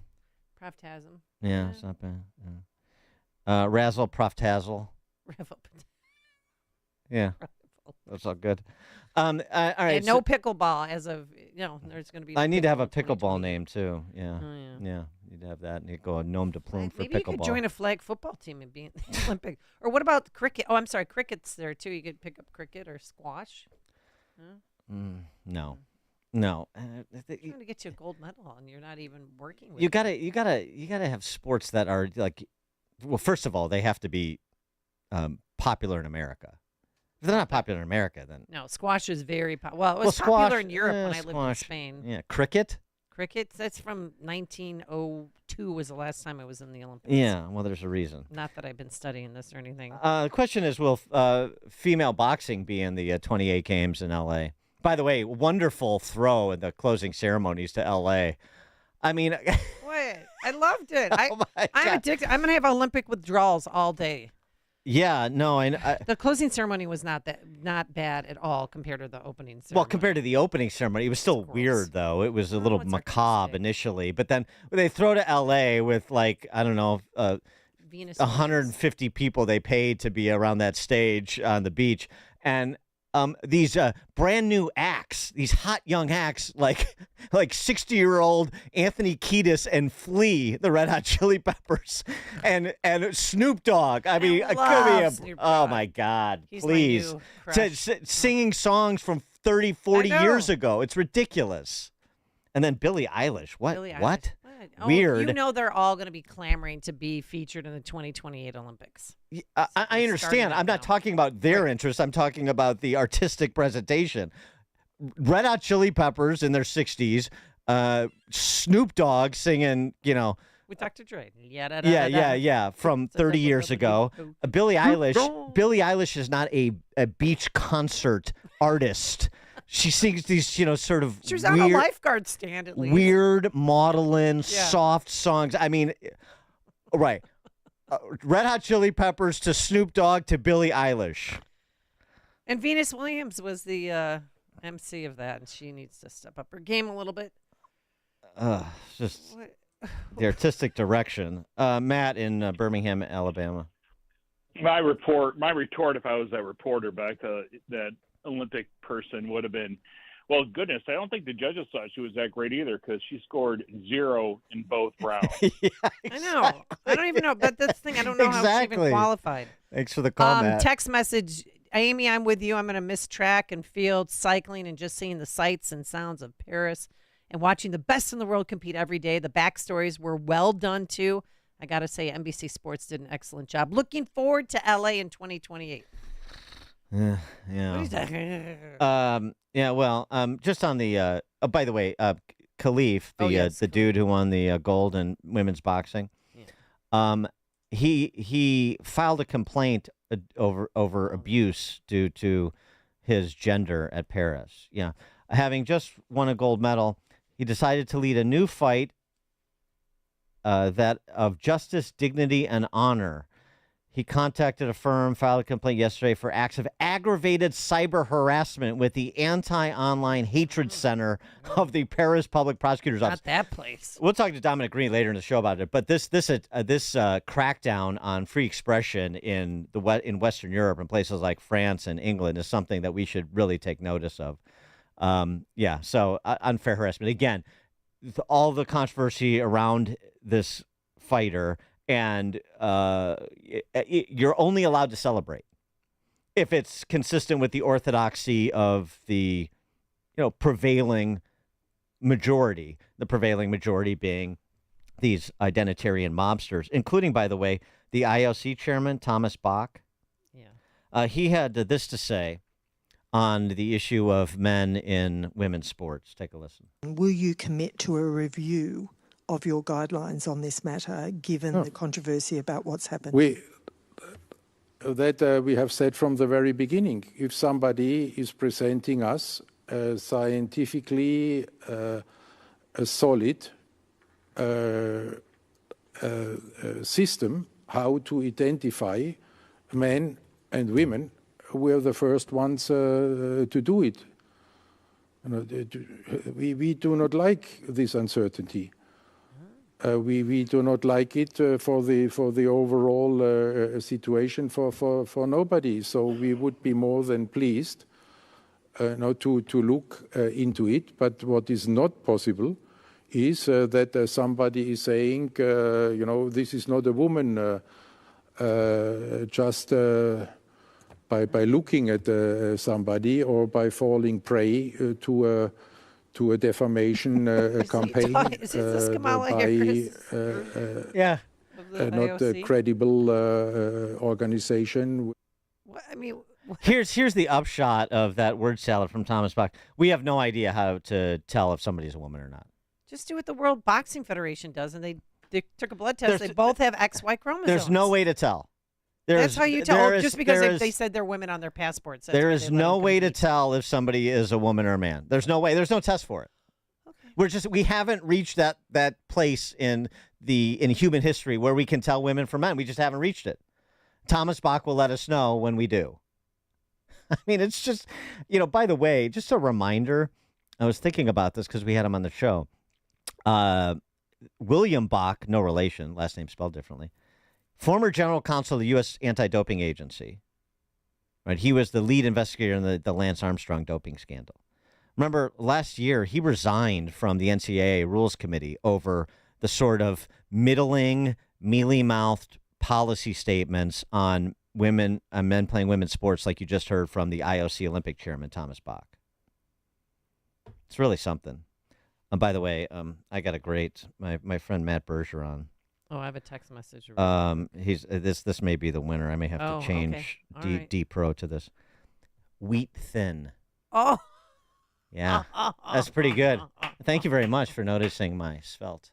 Yeah. All right. What else? What do you got? Oh, well, this just says, Dan Amy, I thought Reagan was having a seizure and needed medical attention. It looked like that. It's like a hot, steaming cup of information to start your day. It's Chicago's Morning Answer on AM 560. The Answer.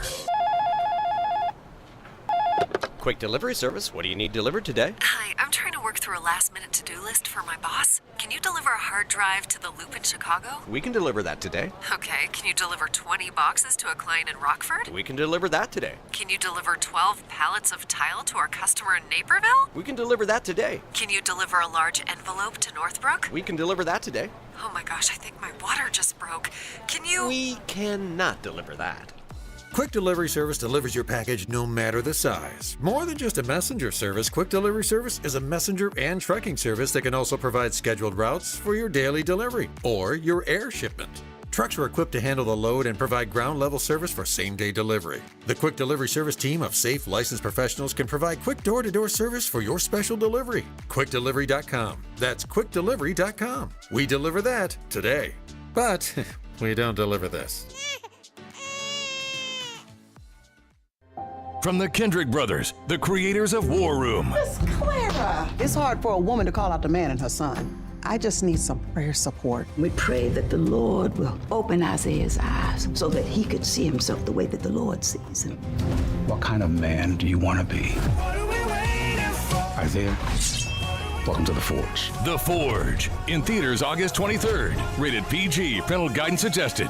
Tickets and showtimes at theforgemovie.com. AM 560. The Answer. By the way, it should be noted that Lin Yu-ting, the Taiwanese boxer male, also won the gold. Yeah, and bloodied his opponent. Did you see her face? So one commentator said he's never seen an unfit match ever than that. So that says a lot. Text messages pouring in. Dan, your rap or break name should be Shizzle My Proft Sizzle. Smack Talk. And here's one of my favorites, Stale Cracker. Stale Cracker is pretty good. I do like that. Yeah, that's good. I like Shizzle My Proft Sizzle. I like Wheat Thin, too. Yeah. Okay. All right. All right, today's going to be another beautiful day, high of 82 degrees at 7 a.m. WIND, Chicago. It's a closer race. I'm Dave Anthony, Fox News. Vice President Harris leads in some national and battleground state polls.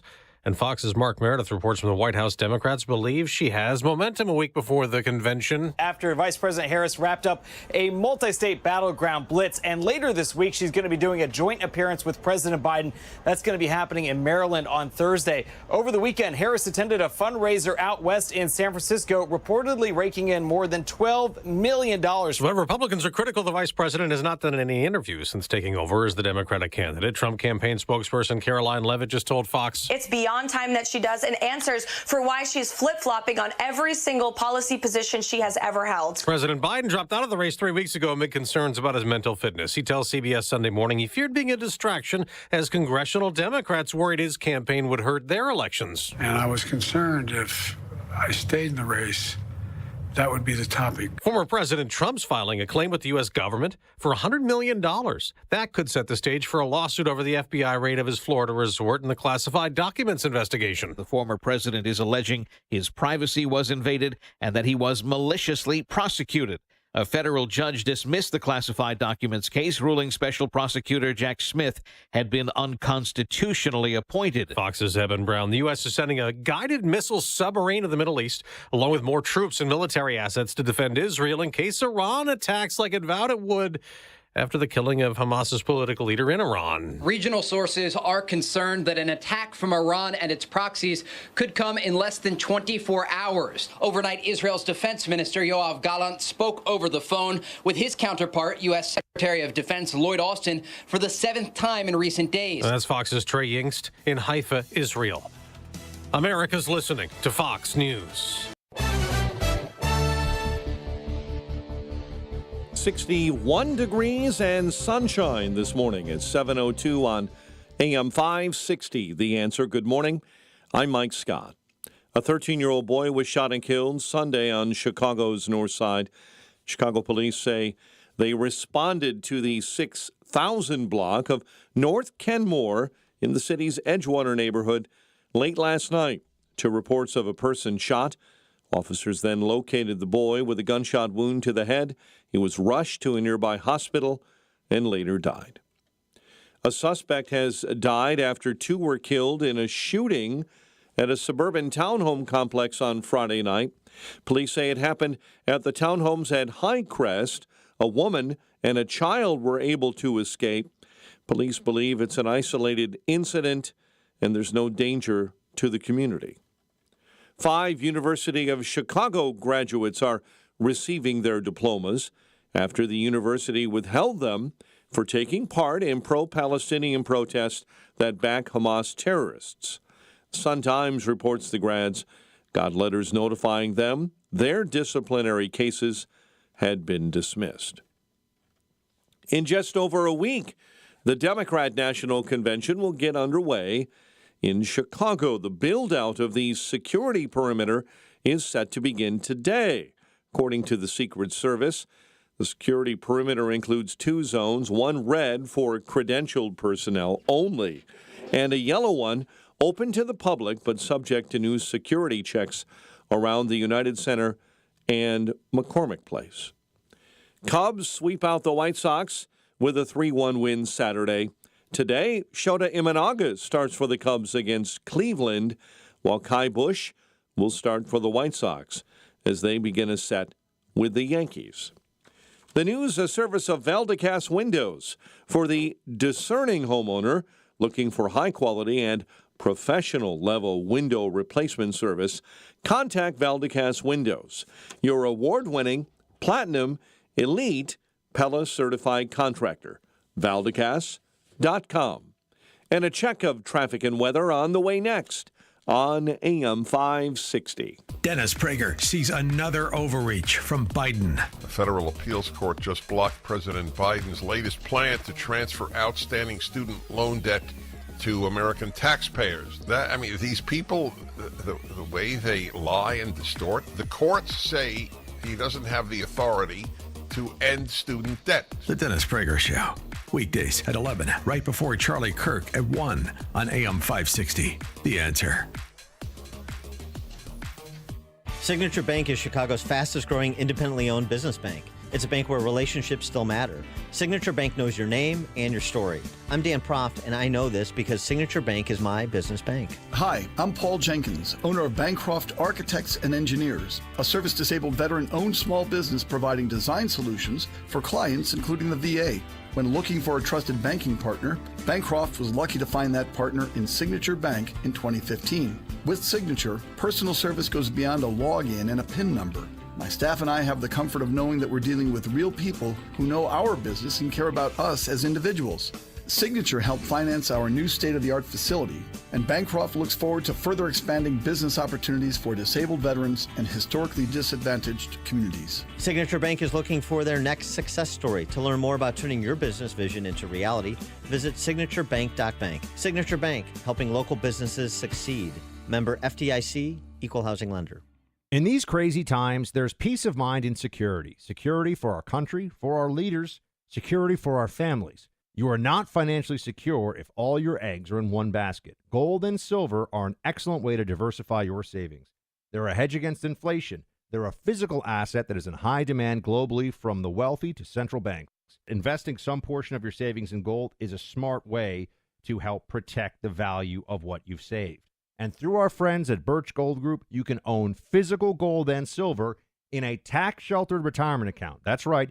You can diversify an old IRA or 401k for no money out of pocket into an IRA in gold and silver. With an A+ rating with the Better Business Bureau and thousands of happy customers, you can trust Birch Gold like I do. To learn more, text the word PROTECT to 989898 and get a free, no-obligation info kit on gold. Again, text PROTECT to the number 989898 to protect your hard-earned savings today. If you're looking for a caring dentist and an experienced dental staff who'll treat you like family, then it's time to call Dr. Y at Oak Lawn Dental LLC. Dr. Yorks and his team will create a smile that you'll want to share with family and friends. Go to oaklawndentist.com for a complete list of services, or call Oak Lawn Dental for an appointment with Dr. Y at 708-424-5700. And for a limited time, get a $100 credit on your new account. Call 708-424-5700. Oak Lawn Dental LLC, for the smile you deserve.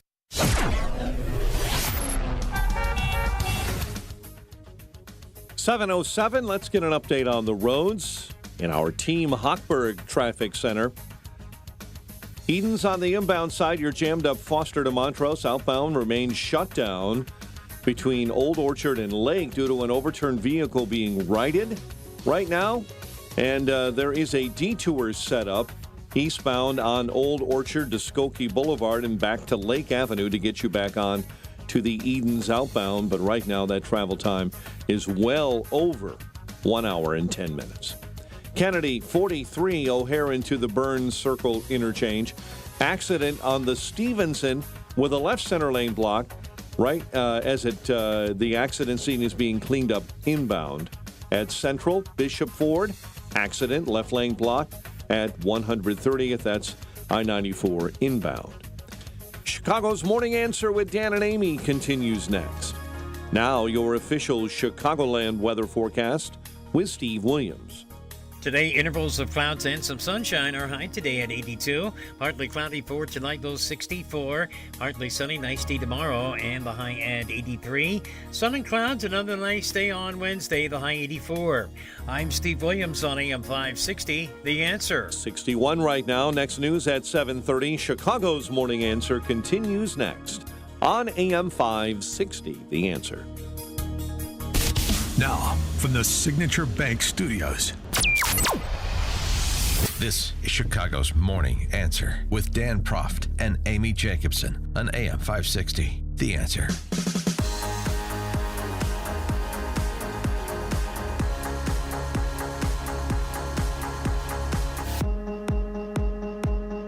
Top of the morning, Dan and Amy.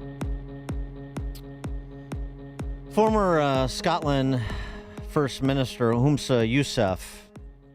He's a big multiculturalist, open borders guy. He likes to, bitch about too many white people here and too many white people there, even though he was elevated to First Minister in Scotland by the very same population he sort of implicitly criticizes as white supremacists. But okay.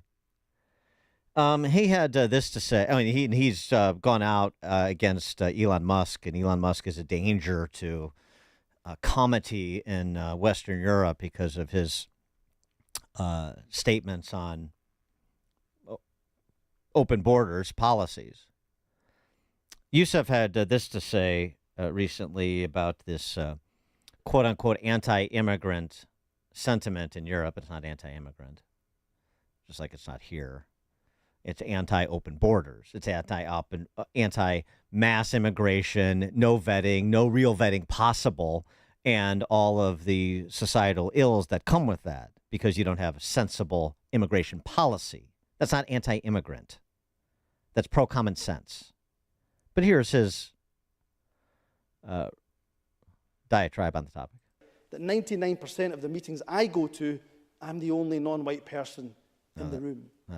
But why? You cut me open, and I'm about as Scottish as you come.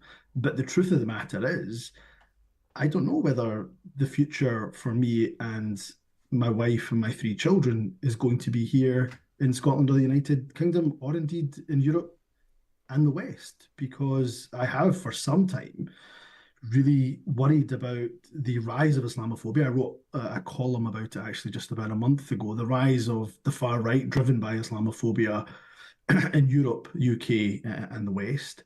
And we are now seeing the culmination of, not years actually, decades of anti-migrant, anti-Muslim rhetoric being normalized in the political discourse, now playing out in the most horrendous, violent way possible. And that genuinely makes me question whether or not my family has an existence here in the UK or not. And by the way, I'm not the only one.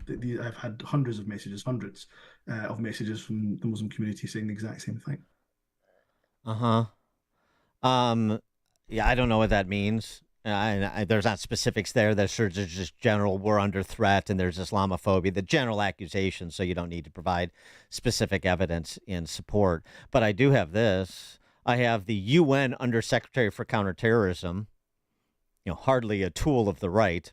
The UN Undersecretary for Counterterrorism saying the ISIS-K threat regrettably has become manifest in Vienna and is considered the greatest external terrorist threat to the continent.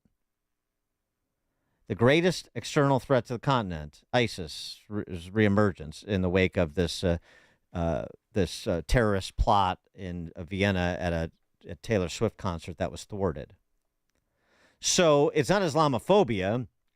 It's vigilance in the face of Islamofascists like those terrorists in ISIS or other terrorist organizations. Hamas, for example, in the Middle East, Hezbollah, and so on and so forth. But of course, people like Youssef intentionally conflate the two so they can don the cloak of the victim, which of course is all powerful in the West.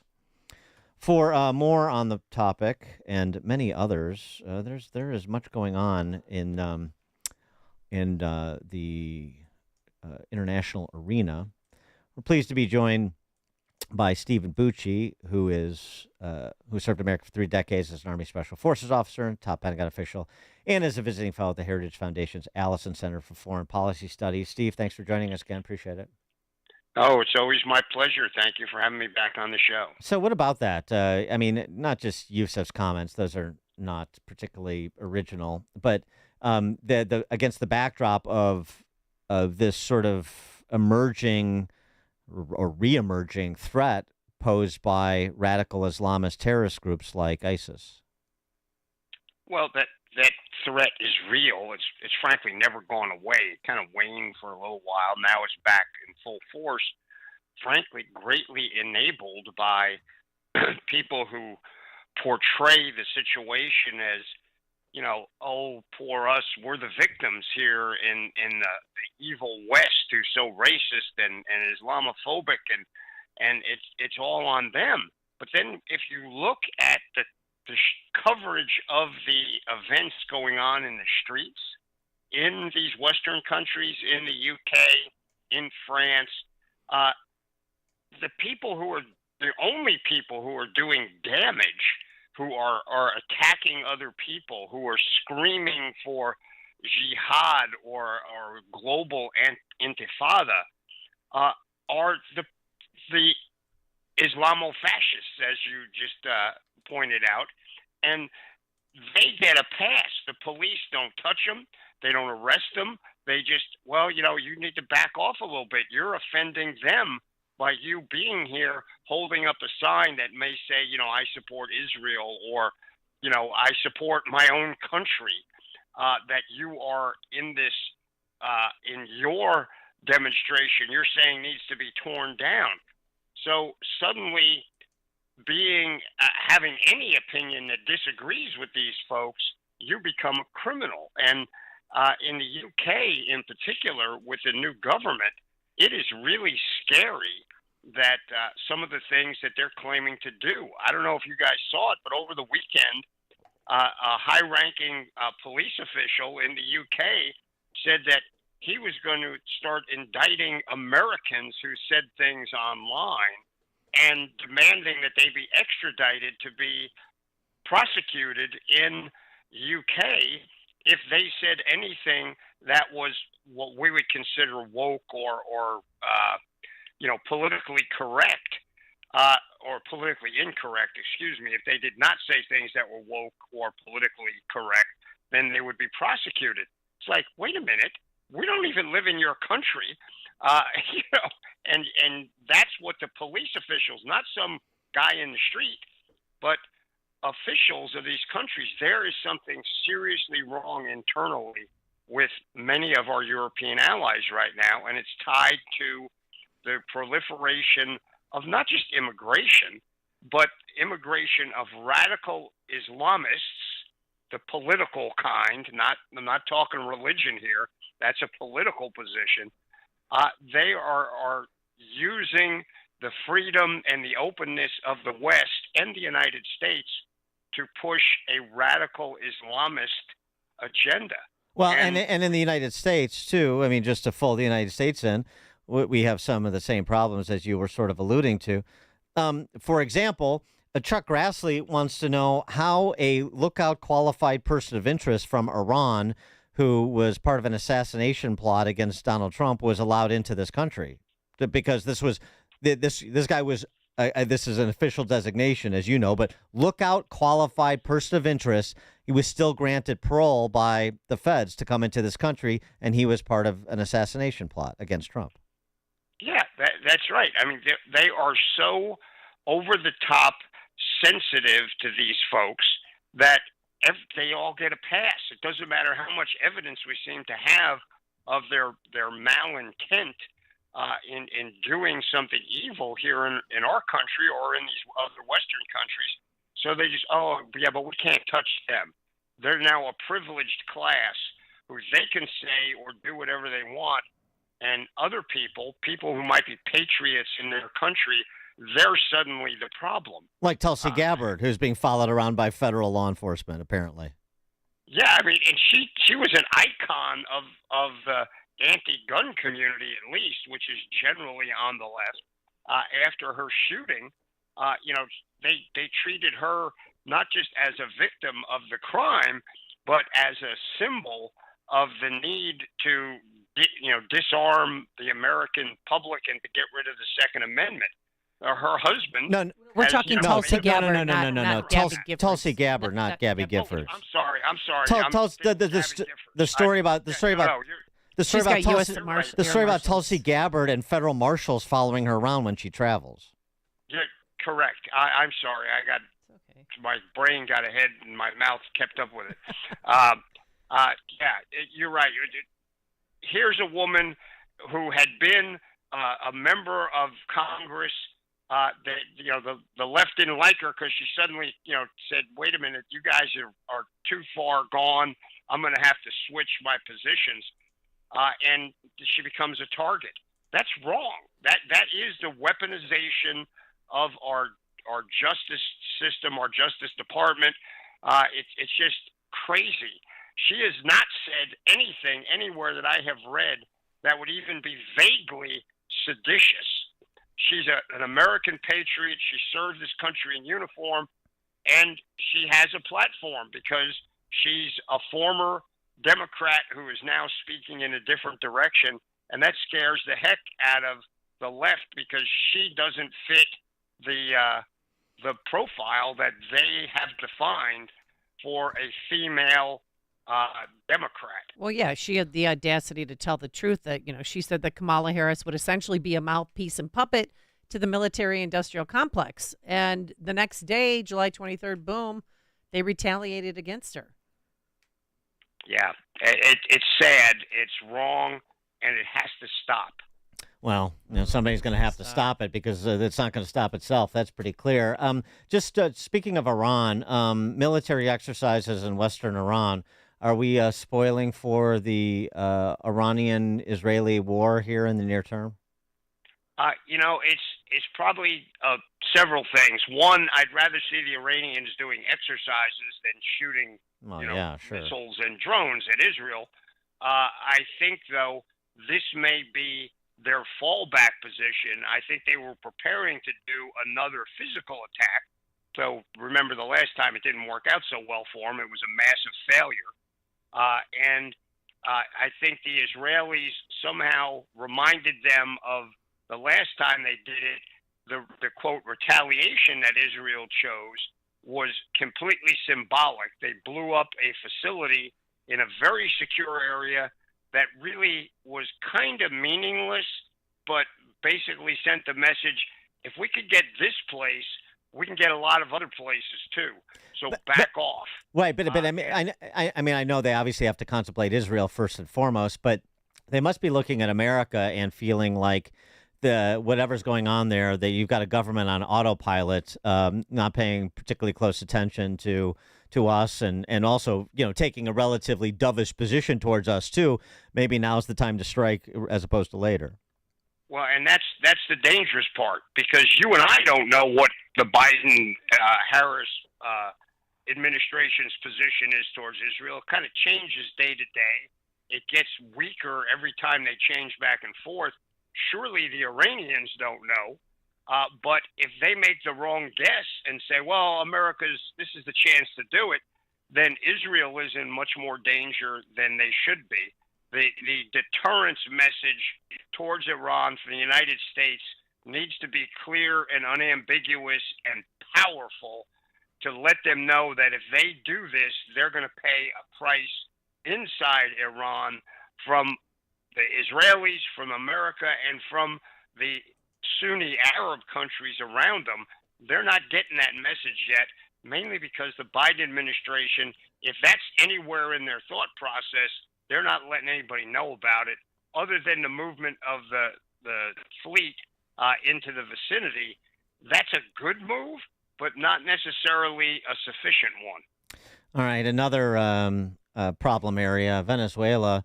Wall Street Journal reporting over the weekend that there have been secret talks between the United States government and the Venezuelan government to get Maduro to abdicate with the promise of amnesty if he does. What's your reaction to that?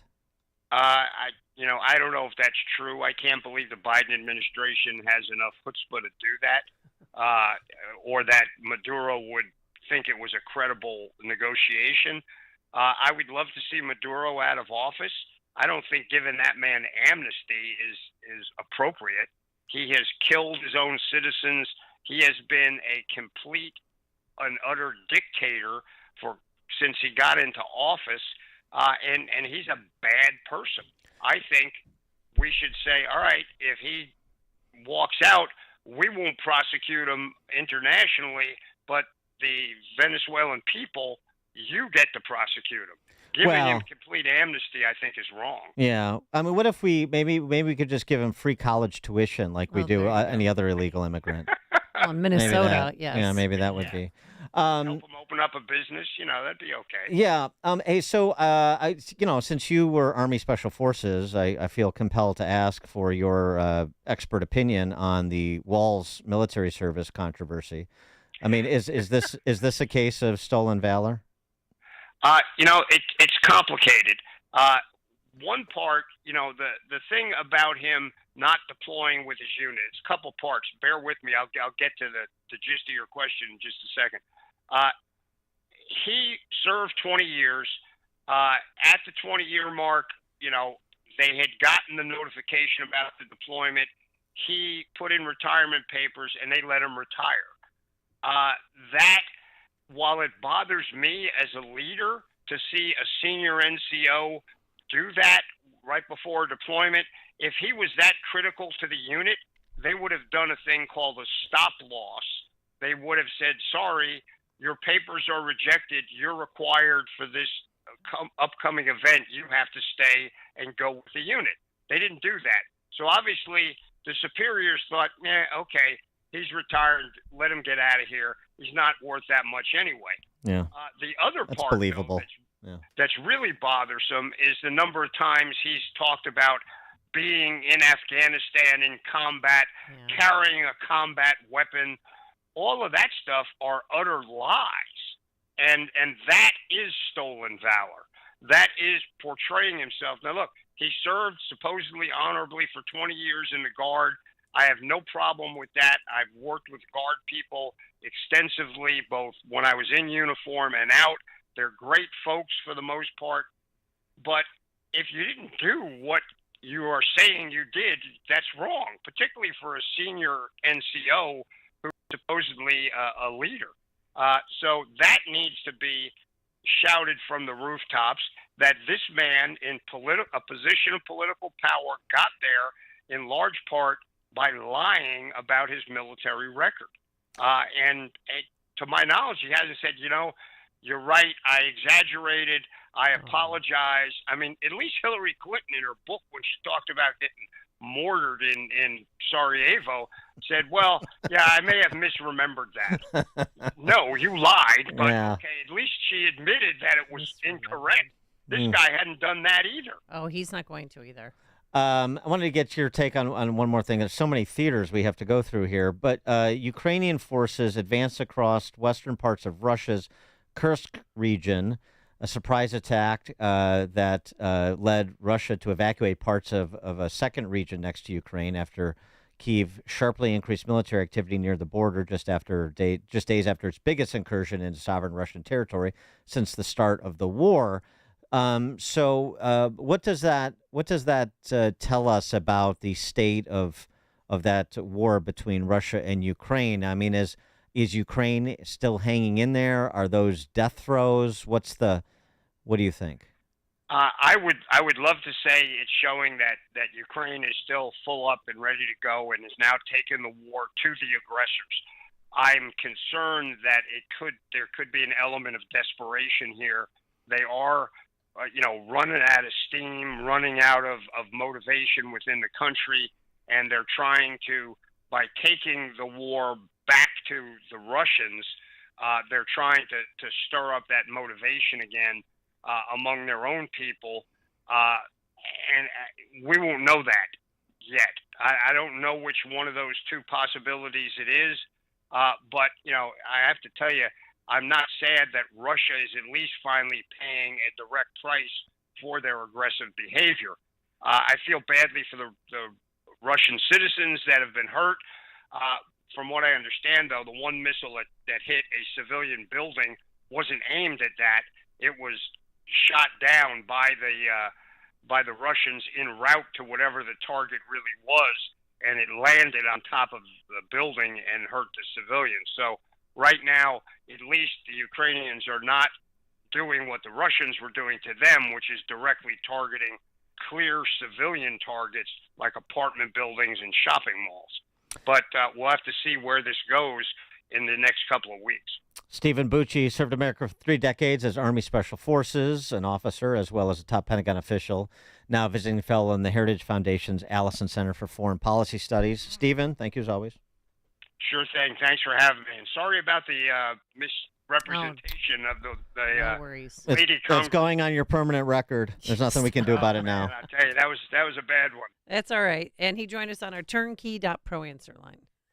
Listen to podcasts of Dan and Amy from the AM 560 mobile app. Download it today at 560theanswer.com/mobile. This message is for anyone looking for $500,000 to $1 million or more of affordable term life insurance, even if you have diabetes, high blood pressure, or taking anxiety meds. Here's an example. If you're a 50-year-old male, maybe overweight with type 2 diabetes, $1 million of term life insurance may only cost about $200 a month. We're Term Provider, experts in finding affordable term life insurance for those that may not be in perfect health. If you've had prostate cancer, heart conditions, high cholesterol, or on prescription medications, you may still qualify for $500,000 to $1 million or more of affordable term life insurance. Get a quick quote by calling Term Provider at 800-568-2790. 800-568-2790. If you're looking for term life insurance but have type 2 diabetes, high blood pressure, or have other health issues, call Term Provider at 800-568-2790 or visit termprovider.com. Termprovider.com. The following is a paid political announcement. Illinois and Wisconsin patriots, come out to the greatest Trump rally of 2024. Support President Trump and help save the American dream. Join thousands of great Americans as we rally for Trump on Sunday, August 18th, the day before the Democratic Convention, from noon to 6 at the McHenry County Fairgrounds. It's an afternoon of music, fun, and messages from many of President Trump's most trusted advisors and closest friends, including Charlie Kirk, General Flynn, Steve Moore, and Kimberly Fletcher of Moms for America. Your MCs for the event will be me, Gary Rabine, and Sean Thompson. There will be many surprises, more all-star speakers, and well-known music groups to come. Join us as we rally for President Trump at the McHenry County Fairgrounds on Sunday, August 18th from noon to 6. Get your tickets now at paradingfortrump.com. That's paradingfortrump.com. Profits go to efforts to elect Trump as our 47th president. Paid for by the American Dream PAC. Thank you to our sponsors, Rabine America and Peerless Fence. AM 560, The Answer. Somebody suggested that you could perform at Sean Fest. Yeah, we got to come up with your name first. I don't do small venues. Oh, okay. What about D-Lo T? Somebody texted that in. Yeah, right. Very good. Yeah, I could be the mascot for Low T. Yeah. All right, coming up at 7:37. Actually, Stephen Bucci sort of teased it. We'll talk about freedom of speech or the lack thereof in the UK and Western Europe with Spectator's Dominic Green, 7:37. But now into the newsroom we go. Here is Mike Scott. 7:32 on AM 560. The Answer. Authorities this morning say in Greece, a wildfire near Athens is spreading rapidly. Wildfire began Sunday afternoon just north of Athens. The country's National Fire Service says heavy winds are whipping it up, flames more than 80 feet high. President Biden explaining why he decided to end his re-election campaign, he says, in an interview with CBS Sunday Morning. Biden also told CBS Sunday Morning that he believes, in his opinion, Donald Trump is a danger to American security. Look, we're at an inflection point in world history. We really are. The decisions we make in the last 3-4 years and the next 3 or 4 years are going to determine what the next 6 decades look like. Former President Trump says on Truth Social there will be 3 debates between him and Vice President Kamala Harris, but just one has been agreed to by both parties. Trump says the first will be September 4 in Harrisburg, Pennsylvania. That on Fox News. The second, September 10, in Philadelphia on ABC. And a third debate, Trump claims, September 25 in Grand Rapids, Michigan, broadcast on NBC. Hamas says it will not send a delegation to talks with Israel and negotiations scheduled for Thursday. Meantime, Israel's military is issuing evacuation orders in southern Gaza. And the Pentagon says the U.S. is strengthening forces in the Middle East. The USS Abraham Lincoln Carrier Strike Group and the USS Georgia Guided Missile Submarine are headed to the region. A 13-year-old boy was shot and killed Sunday on Chicago's north side. Chicago police say it happened in the city's Edgewater neighborhood. Officers located the boy with a gunshot wound to the head. He was rushed to a nearby hospital and later died. Cubs beat the White Sox 3-1 on Saturday. Tonight, the wild card chasing Cubs take on Cleveland with Shota Imanaga on the hill, while the White Sox start a series with the Yankees. Bears remain undefeated in the NFL exhibition season following a 33-6 win over Buffalo. The news, a service of Turnkey.pro. For less than the price of a monthly car payment, Turnkey will fully protect your network with up-to-date cyber protection, unlimited backup, unlimited 24/7 help desk support, and real-time threat hunting. Visit Turnkey.pro today. A check of traffic and weather on the way next on AM 560. Dr. Sebastian Gorka isn't sure we've solved the problem. Guess who really runs things for operations at the Secret Service? Ooh, Deputy Director? Bingo. So the Deputy Director was really responsible for Butler, and now he's the Director. Just because he's next in line doesn't mean you've solved anything. America First with Dr. Sebastian Gorka. Afternoons at 3, right before Sean Thompson at 4 on AM 560. The Answer. Fellas, if you've noticed a lack of energy, motivation, and drive, it could be low testosterone. Don't wait. Get checked by the experts at Low T Center. They have over a decade of experience helping patients achieve life-changing results with testosterone therapy, or TRT. For established patients, they offer the convenience of physician-monitored at-home TRT with advanced, personalized plans that include both lab testing and self-inject medication. Go to lowtcenter.com now to book your appointment online. Low T Center, reinventing men's healthcare. Signature Bank is Chicago's fastest-growing independently owned business bank. It's a bank where relationships still matter. Signature Bank knows your name and your story. I'm Dan Proft, and I know this because Signature Bank is my business bank. I'm Jim Keene Jr. of the Mail House, Inc., a family-owned and operated digital print mail house with a specialty in political advertising and a customer of Signature Bank. We knew that getting a loan to buy our business wouldn't be easy, so we turned to one of our trusted friends for a referral. She told us about the outstanding level of customer service her business received at Signature Bank since becoming one of their first customers in 2006. Today, we couldn't be happier. Not only did Signature help us finance the purchase of the mail house, but they supported our growth as we modernized our operations in mailing as well as from traditional to digital printing. If you're looking for a great bank to grow your business, take a look at Signature Bank. Signature Bank is looking for their next success story. To learn more about turning your business vision into reality, visit signaturebank.bank. Signature Bank, helping local businesses succeed. Member FDIC, Equal Housing Lender. If you have high blood pressure, listen to this story. Ira was given a grim diagnosis about his blood pressure. His doctor warned it's sky high. If he didn't get it down in 3 weeks, he was going to need surgery. So Ira began exercising, went on medication. But what seemed to be the miracle change, his diet. After thorough research and consulting with a nutritionist friend, Ira concocted a juice from foods that work like natural blood pressure medicines. 2 weeks later, his blood pressure dropped 30 points. What helped save Ira's life, amazed his doctor, is now available to you. Ira and his nutritionist founded 120 Life, a delicious juice and powdered mix with natural ingredients that have shown to lower blood pressure. Try it yourself risk-free with a 2-week trial pack. Go to 120life.com and use coupon code 560 to save 15% and get free shipping. They're so sure it can noticeably lower your blood pressure in 2 weeks, they'll give your money back if you're not satisfied.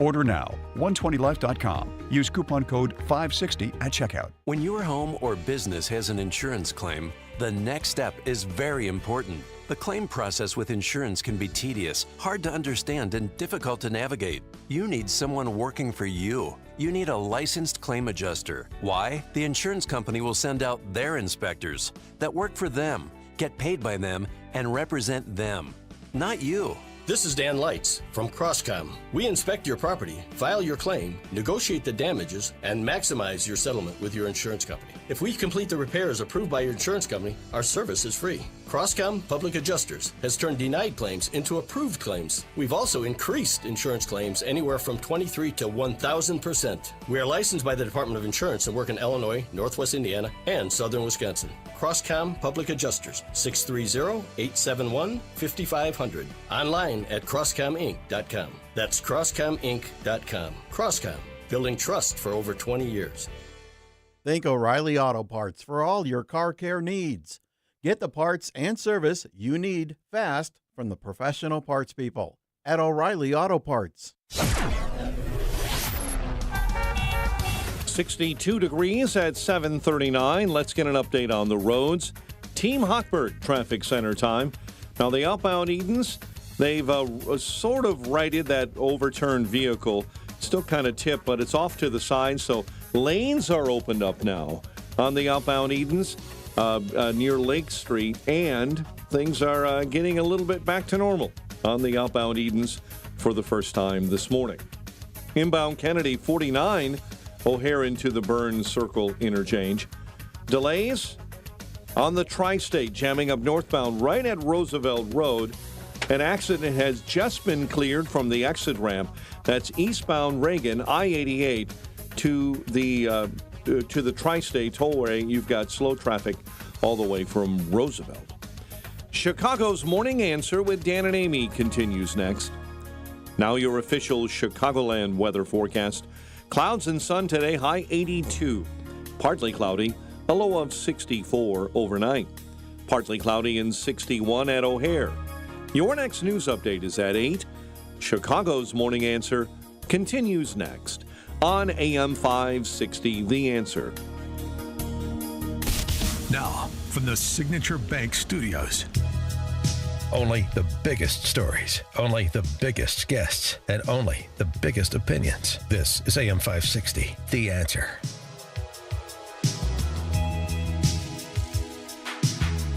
Top of the morning, Dan and Amy.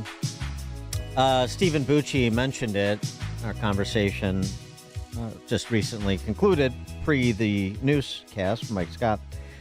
This Metropolitan Police Commissioner in Britain who talked about prosecuting people from the world over who commit thought crimes online. Thought crimes as so defined by the regime in the UK. It's a serious business to pay attention to what's going on in Britain and France and elsewhere, but particularly Britain and France with respect to the infringement on free speech, even free thought. We'll get to that in a second. Because don't think that it can't happen here, even with our First Amendment. There are other amendments that are violated, and the Supreme Court is a bit lethargic in addressing them. Please see Murphy versus Missouri, that case recently adjudicated in the recently concluded term of the Supreme Court at the end of June. And if Harris, I'm sorry, that terrible opinion by Amy Coney Barrett. Yeah, and if Harris and Walz win, You don't think that they'll be looking at this and trying to adopt it here? Well, they have the same philosophy. Right. Tim Walz has already told us. I think we need to push back on this. There's no guarantee to free speech on misinformation or hate speech, and especially around our democracy. Well, that's exactly the position that people like Police Commissioner Mark Raleigh have taken, and he offered this as a in direct response to things like Elon Musk is tweeting about. Elon Musk is the favorite whipping boy of these authoritarians in Western Europe. We will throw the full force of the law at people, and whether you're in this country committing crimes on the streets or committing crimes from further afield online, we will come after you. Talk to me about that, because we have seen some high-profile figures whipping up the hatred. You talked about it in there with the officers, in fact, about this being added to by online commentary. I mean, I'm even thinking of the likes of Elon Musk getting involved. What are you considering when it comes to dealing with people who are whipping up this kind of behaviour from behind a keyboard, maybe in a different country? Being a keyboard warrior does not make you safe from the law. You can be guilty of offences of incitement, of stirring up racial hatred. There are numerous terrorist offences regarding the sort of publishing of material. All of those offences are in play if people are provoking hatred and violence on the streets, and we will come after those individuals just as we will physically confront on the streets the thugs and the obs who are causing the problems for communities. 312-642-5600, turnkey.pro answer line. You can also text us on that very same line. You don't have to type in DA, just type in what you want. Well, and of course, the problem in America is that, I don't know, half the country agrees with what that commissioner just said. If you say inciting hate, oh my gosh, I don't want to be called a hate monger. I don't want to be called a name. So, of course, no, I'm against hate. I'm a proponent of inclusion and love. So I'm happy to use the state to silence people who disagree with me on a particular matter, like immigration policy, which is where this is going, or in the case of UK right now, the protests in response to the results of open borders and multiculturalism, which is just a euphemism for open borders over there, which is those 3 little girls that were stabbed to death, 8 other people stabbed, and protests in the streets. And we brought you last week this man who posted something online about those crimes and got a visit from the police and was taken into custody for posting something that they decided was inciting hatred on Facebook. It's worse than that, actually, in the UK. Thought crimes. Listen to this exchange. Okay. This is an individual praying outside of an abortion mill in the UK. And this is her interaction with the police when they come for her. Silently praying. Not saying anything. Are you protesting? No. Are you here to pray for the lives of unborn children? As I've mentioned to one of your colleagues before, I think that's a little bit of a leading question. No, I'm not, actually, today. Can your actions be carried out elsewhere? I'm not doing any actions. I'm just simply thinking silently in my head. Thinking silently in my head. Why have you chosen this location to stand? This is an abortion centre. I'm praying for those who've been hurt by abortion. So, when I said before, are you here to pray for the lives of unborn children? Yes. You say yes. I said no. You said no. I'm praying for those who've been hurt by abortion. Hurt by abortion? Yes, that's right. Okay. So are you aware there's a public space protection order in place here? Yes, I don't know if you know, but I have actually been arrested twice. I've gone to court and been acquitted for allegedly my silent prayers. I've actually received an email from the police telling me I'm allowed to be in this area. I don't know if you're familiar with that situation at all. This is exclusion area? Yes, that's right. That's why I was arrested previously. So yes, I'm very much aware there's a PSPO in place. Okay. And are you aware that you are breaching the public order protection order in place? I'm not breaching it, no. Will you move from here to outside of the exclusion zone? I don't see any reason why I would need to do that for the reasons I've just explained to you. Okay. So if not, why are you not willing to move outside the exclusion zone? because of what I've just said, because I don't think I need to move outside the exclusion zone. I've been to court over this. Okay, so what we're going to do, we're going to issue a fixed penalty notice now. So what am I being issued a fixed penalty notice for? Because I believe, and my colleague believes, that you're here to protest. I've just told you I'm not protesting. I'm simply silently praying. So she's been arrested twice for silently praying. She's being ticketed again for silently praying. If you watch the video, this member of the Stasi force in UK is like reading down a list of pre-prepared questions. Maybe he got the questions from down in Brazil. I don't know.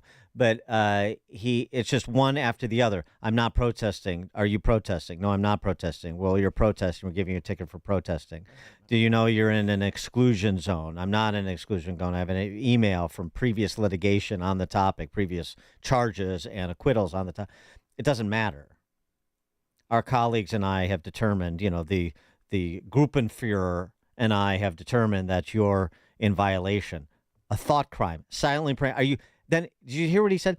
The content of your prayers. Are you silently praying for children who are aborted? No, I'm praying for people who are hurt by abortion, meaning she's praying for the women that get abortions. But it can't happen here, except we have had it happen here already. We had the IRS asking for the content of prayers of organizations that filed applications for C3 status under Obama. Except it's happening here in Chicago with that thuggish, spoiled brat, Bill Conway, attacking similarly peaceful, truly peaceful protesters outside of an abortion mill in his ward in the West Loop and wanting to move an ordinance that would essentially prohibit people from speech and thought crimes in Bill Conway's estimation because they disagree with him in terms of abortion on demand, taxpayer funded all 9 months. This is, serious stuff. Got a text message, Dan and Amy. I never wanted to cyberbully a government so much in my entire life. Yeah, right. Cyberbullying. Cyberbullying, which is just a excited synonym for disagreement. That's the Orwellian nomenclature. Inciting hatred. Oh, you mean I disagree?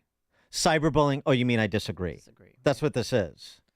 Anne Widdecombe is a former MP in the UK, so she's got some perspective on this, and at least they're still allowed to have debates at Oxford Union.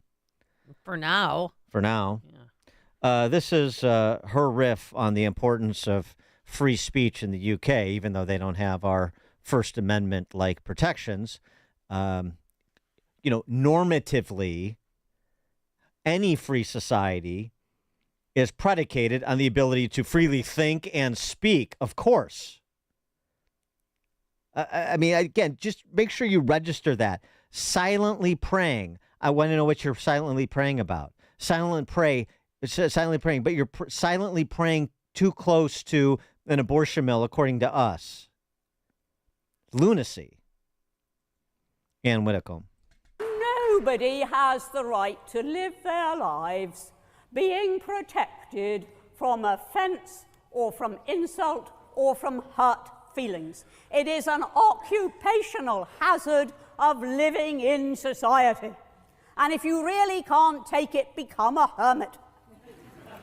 But more seriously, on the opposite end from the snowflakes, poor little darlings, on the opposite end from them are the totalitarians. Now, I would love to stand in this union and oppose and argue with and take to pieces a Holocaust denier. But if we say no, we can never have the Holocaust denier because his views are so offensive that he cannot be accorded a platform. Then what happens? That sort of viewpoint is driven underground where it can quite often flourish. And people whisper behind their hands, oh, there's something in what he says, but we're not allowed to hear it. Let's hear it. And by hearing it, we can destroy it. We should also remember it is absolutely right that we should allow people, no matter how profoundly we disagree with them. I hate to utter cliches in this august debating hall, but I am going to utter one. That no matter how much we may disagree with somebody, we should defend to the hilt their right to say it. And that is something that I have believed all my life. And just remember this: you may feel virtuous today in what you will not hear, but tomorrow somebody may feel virtuous in not hearing what you have to say. Free speech is for all, not for the privileged few.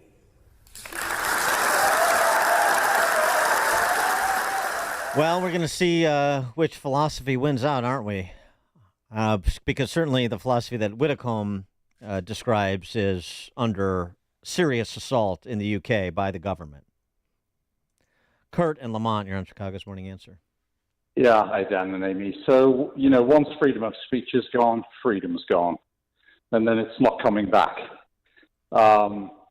In the UK, they have an Online Safety Act, which is basically a censorship act, which allows the police to take the measures that they're taking. They have the same version of a similar type of act in Canada. And if you look at the people who are in charge, Tutia Keir, as he'll be forever known now, throughout the rest of the term of the government. Tutia Keir, they right. they all took the knee during the riots of 2020. Okay, so they didn't call for any police enforcement of those riots because of the groups rioting were different.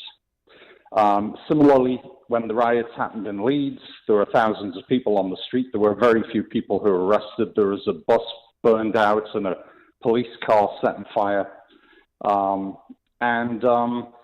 I think that, they're worried about losing control, obviously. They do not want to address the problems that they have created over the years. It's not just this government. I mean, the Conservatives, the previous government, are the ones who passed this online safety bill. So they're all basically traveling in the same direction, and the direction is tyranny.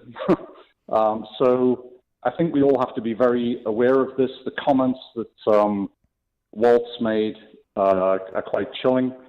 They smack of the same globalist talking points regarding freedom of speech, that they want to curtail. They don't want to acknowledge the problems, so they want to shut everybody up. However, the problems and the violence keep happening, and I don't know anything about this, but I think there was a little girl just stabbed in Leicester Square today. So the problems will continue to happen. They'll continue to try and gag and muzzle anyone who says anything about it. But this is not going to end well, I don't think. I think people have really had enough. And these people yes, there are some lawbreakers and thugs, and they should be prosecuted, of course. But many people have genuine concerns. They weren't listened to after Brexit. They weren't listened to after the election in 2019. The powers that be continue to ignore the concerns of the public. When are they going to pay attention to them and act on them? Yeah, when you say I hope it, you said it's not going to end well. I hope it doesn't end well, because if it did end well, then it would be ending to the benefit of these autocrats in the making. I mean, to not end well is that there is a revolt, that this is not going to be tolerated, is the way I take what you had to say, because ending well just means acquiescence. Yes, exactly. So the fitting portion from the fitting quote from George Orwell's if you want a vision of the future, imagine a boot stamping on a human face forever. That's where we're going here. If we allow all of this to stand, so they should be derided, people should speak up, everybody should protest peacefully, and we should make our voices heard, because once freedom's gone, that's it. It's not coming back. Ancillary point, but I just want to get your take on this. Maybe it's my American ear, but does every older woman in Britain sound like Maggie Smith? Because when I was listening to Ann Widdecombe, I'm thinking, Weekend, what's a weekend from Downton Abbey? Is that just me? I'm thinking Julia Childs. Actually, no. I think you've probably watched too much Downton Abbey. And, in the UK, you have to remember, in the UK, I'm from northeast England. There's a very strong accent up there. I've lost it because I've worked elsewhere, etc. But the UK is a small country, but there are lots of very strong regional accents, so people do not all sound like Maggie Smith, and thank God for that. All right. Thanks for the call, Kurt. There's only one radio show in Chicago talking about today's biggest stories and telling you what they really mean. That show is this one, Chicago's Morning Answer on AM 560, The Answer. You've heard Rumpke's Garage commercials on AM 560, and now they specialize in servicing Sprinters and light-duty diesels. But the experts at Rumpke's also service Isuzu and Chevy low-cab forward trucks. So if you own an Isuzu or Chevy low-cab forward truck but aren't sure where to get it repaired, take it to Rumpke's Garage, your #1 dealer alternative for repairs to your Isuzu NPR, Isuzu F-Series, or Chevy low-cab forward truck. Whether gas or diesel, your truck is the lifeline of your business. That's why Rumpke's Garage offers free loaners while your truck is being serviced. They'll even pick up and deliver for your convenience. Rumpke's Garage has the factory scan tool to properly diagnose Isuzu and Chevy low-cab forward trucks. Their commitment to your business is backed with a complimentary maintenance plan and free 2-year warranty. Go to Rumpke'sGarage.com to learn more about their specialization in Isuzu and Chevy low-cab forward trucks and schedule your appointment today. That's Rumpke's, REMKES, Garage.com. You've worked hard and accumulated wealth, but you know the pitfalls involved in passing significant assets to your heirs. The team at Spahn Financial will help you feel secure with personalized financial planning to achieve your legacy goals. They anticipate and manage all your wealth planning needs and focus on the full financial picture, including tax efficiency, income distribution throughout retirement, philanthropic giving, estate planning, and more. They even help you prepare the next generation to be good stewards. Kevin Spahn is a 2024 Forbes Best in State Wealth Advisor and Barron's Top 1200 Financial Advisor. Visit SpahnFinancial.com to schedule a consultation and to view disclosures. That's SPAHMFinancial.com. Forbes Best in State Wealth Advisors List, April 2024. Data as of 6/30/2023. Barron's Top 1200 Financial Advisors List, March 2024. Data as of 9/30/2023. No compensation provided for ratings. Marketing fees apply to promote ratings. AM 560, The Answer. All right, coming up on Chicago's Morning Answer. At 8:08, it's back to POTUS Politics with Breitbart's Joel Pollock. It's 8:08. But now into the newsroom we go. Here's Mike Scott. 4 wounded after an early morning's shooting in a South Loop club, and a 13-year-old boy shot and killed. WIND Chicago News Time, 8 o'clock. Clear intent to engage in political persecution. I'm Dave Anthony, Fox News. That's what former President Trump's calling the classified documents investigation, weeks after a federal judge dismissed the case, ruling that the special counsel who led the indictment was illegally appointed. Former President Trump is filing a claim with the U.S. government for $100 million over the 2022 FBI raid at his home at the Mar-a-Lago Club in Palm Beach and prosecution by the Justice Department. His lawyers tell Fox Business the notice of the claim gives the former president the right to sue the Biden administration if it isn't settled within 6 months. That's Fox's Evan Brown. 3 weeks after Vice President Harris took over as the Democrats' 2024 candidate, President Biden tells CBS News he stopped running, fearing he'd be a distraction as his fellow Democrats worried his being on the ballot would hurt them in congressional races. President Biden has kept a fairly low profile ever since dropping out of the presidential race. This week, we will see him a bit more. He's going to be holding events on curing cancer as well as talking about the economy. Fox's Mark Meredith at the White House. Later this week, Harris will be joining the president for a dual public appearance in Maryland focused on lowering prices. But whether or not we're going to see her fully embrace Bidenomics further or if she's going to try to distance herself from the president's economic plans, that is yet to be seen. We'll get updates on July inflation later this week, both wholesale and consumer prices. The U.S. is sending more troops and military assets to the Middle East to help defend Israel in case Iran attacks like it vowed, avenging the killing of Hamas's political leader in Iran. Overnight, Israel's defense minister Yoav Gallant spoke with his counterpart, U.S. Secretary of Defense Lloyd Austin, for the 7th time in recent days. The pair discussed Israel's preparedness and readiness amid the rising threats across the Middle East. Iran is currently conducting training exercises and has issued a notice to airmen, all indications they could move forward this week. Fox's Trey Yingst in Haifa, Israel. America's listening to Fox News.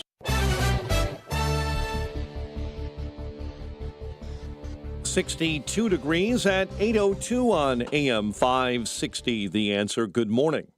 I'm Mike Scott. 4 badly hurt, wounded after a shooting in a South Loop nightclub early this morning. Chicago police tell us the shooting took place around 3:36 a.m. in the 700 block of South Clinton. Multiple people involved in a loud verbal altercation inside the club when someone pulled a gun and opened fire, striking 4 clubgoers. A 27-year-old man was hit multiple times, transported this morning to Northwestern Memorial Hospital in critical condition.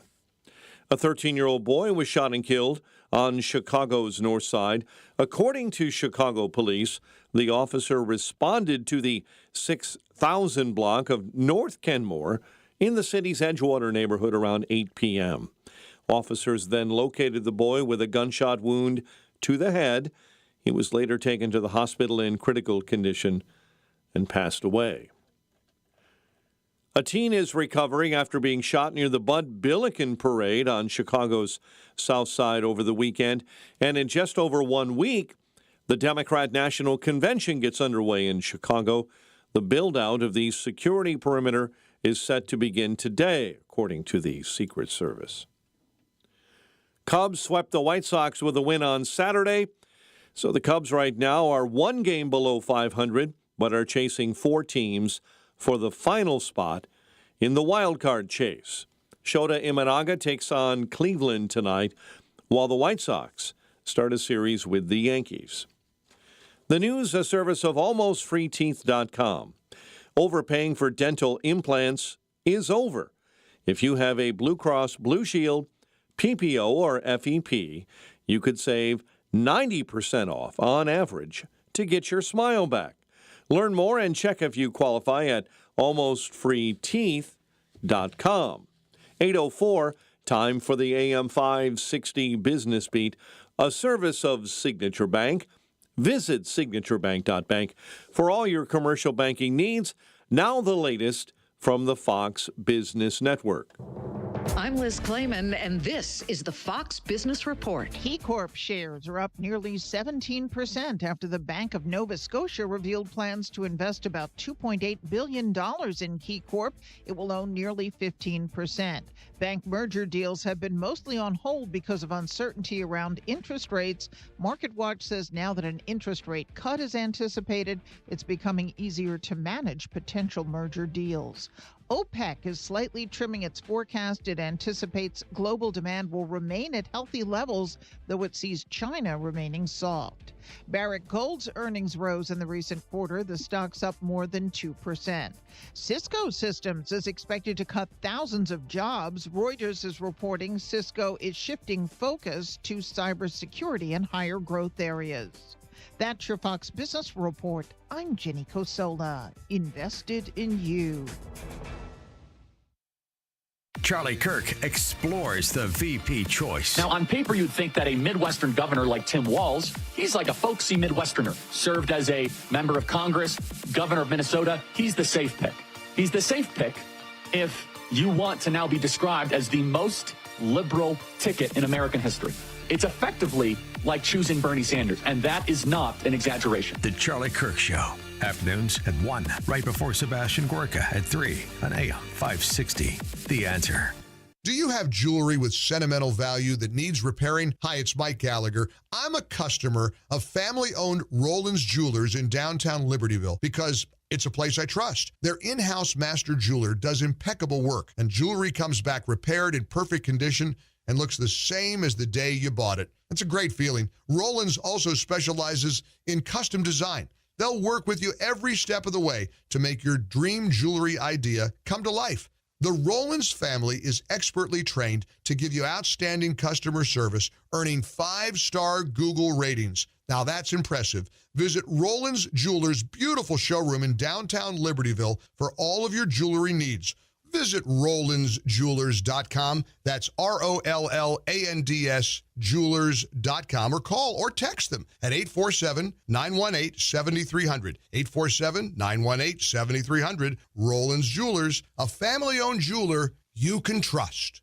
Wesley Financial Group is not a law firm. If you own a timeshare, don't miss this public service announcement from Chuck McDowell, founder of Wesley Financial Group. If you receive an unsolicited phone call or mail piece to discuss selling, renting, or especially canceling your timeshare, don't fall for it. If you really want out of your timeshare, hang the phone up immediately or throw that mail piece in the trash and contact your timeshare resort or Wesley Financial Group for assistance with your timeshare. As the only Inc. 500 timeshare cancellation company, our knowledge, experience, and results has made Wesley a trusted resource for over 40,000 families we've helped get out of their timeshare.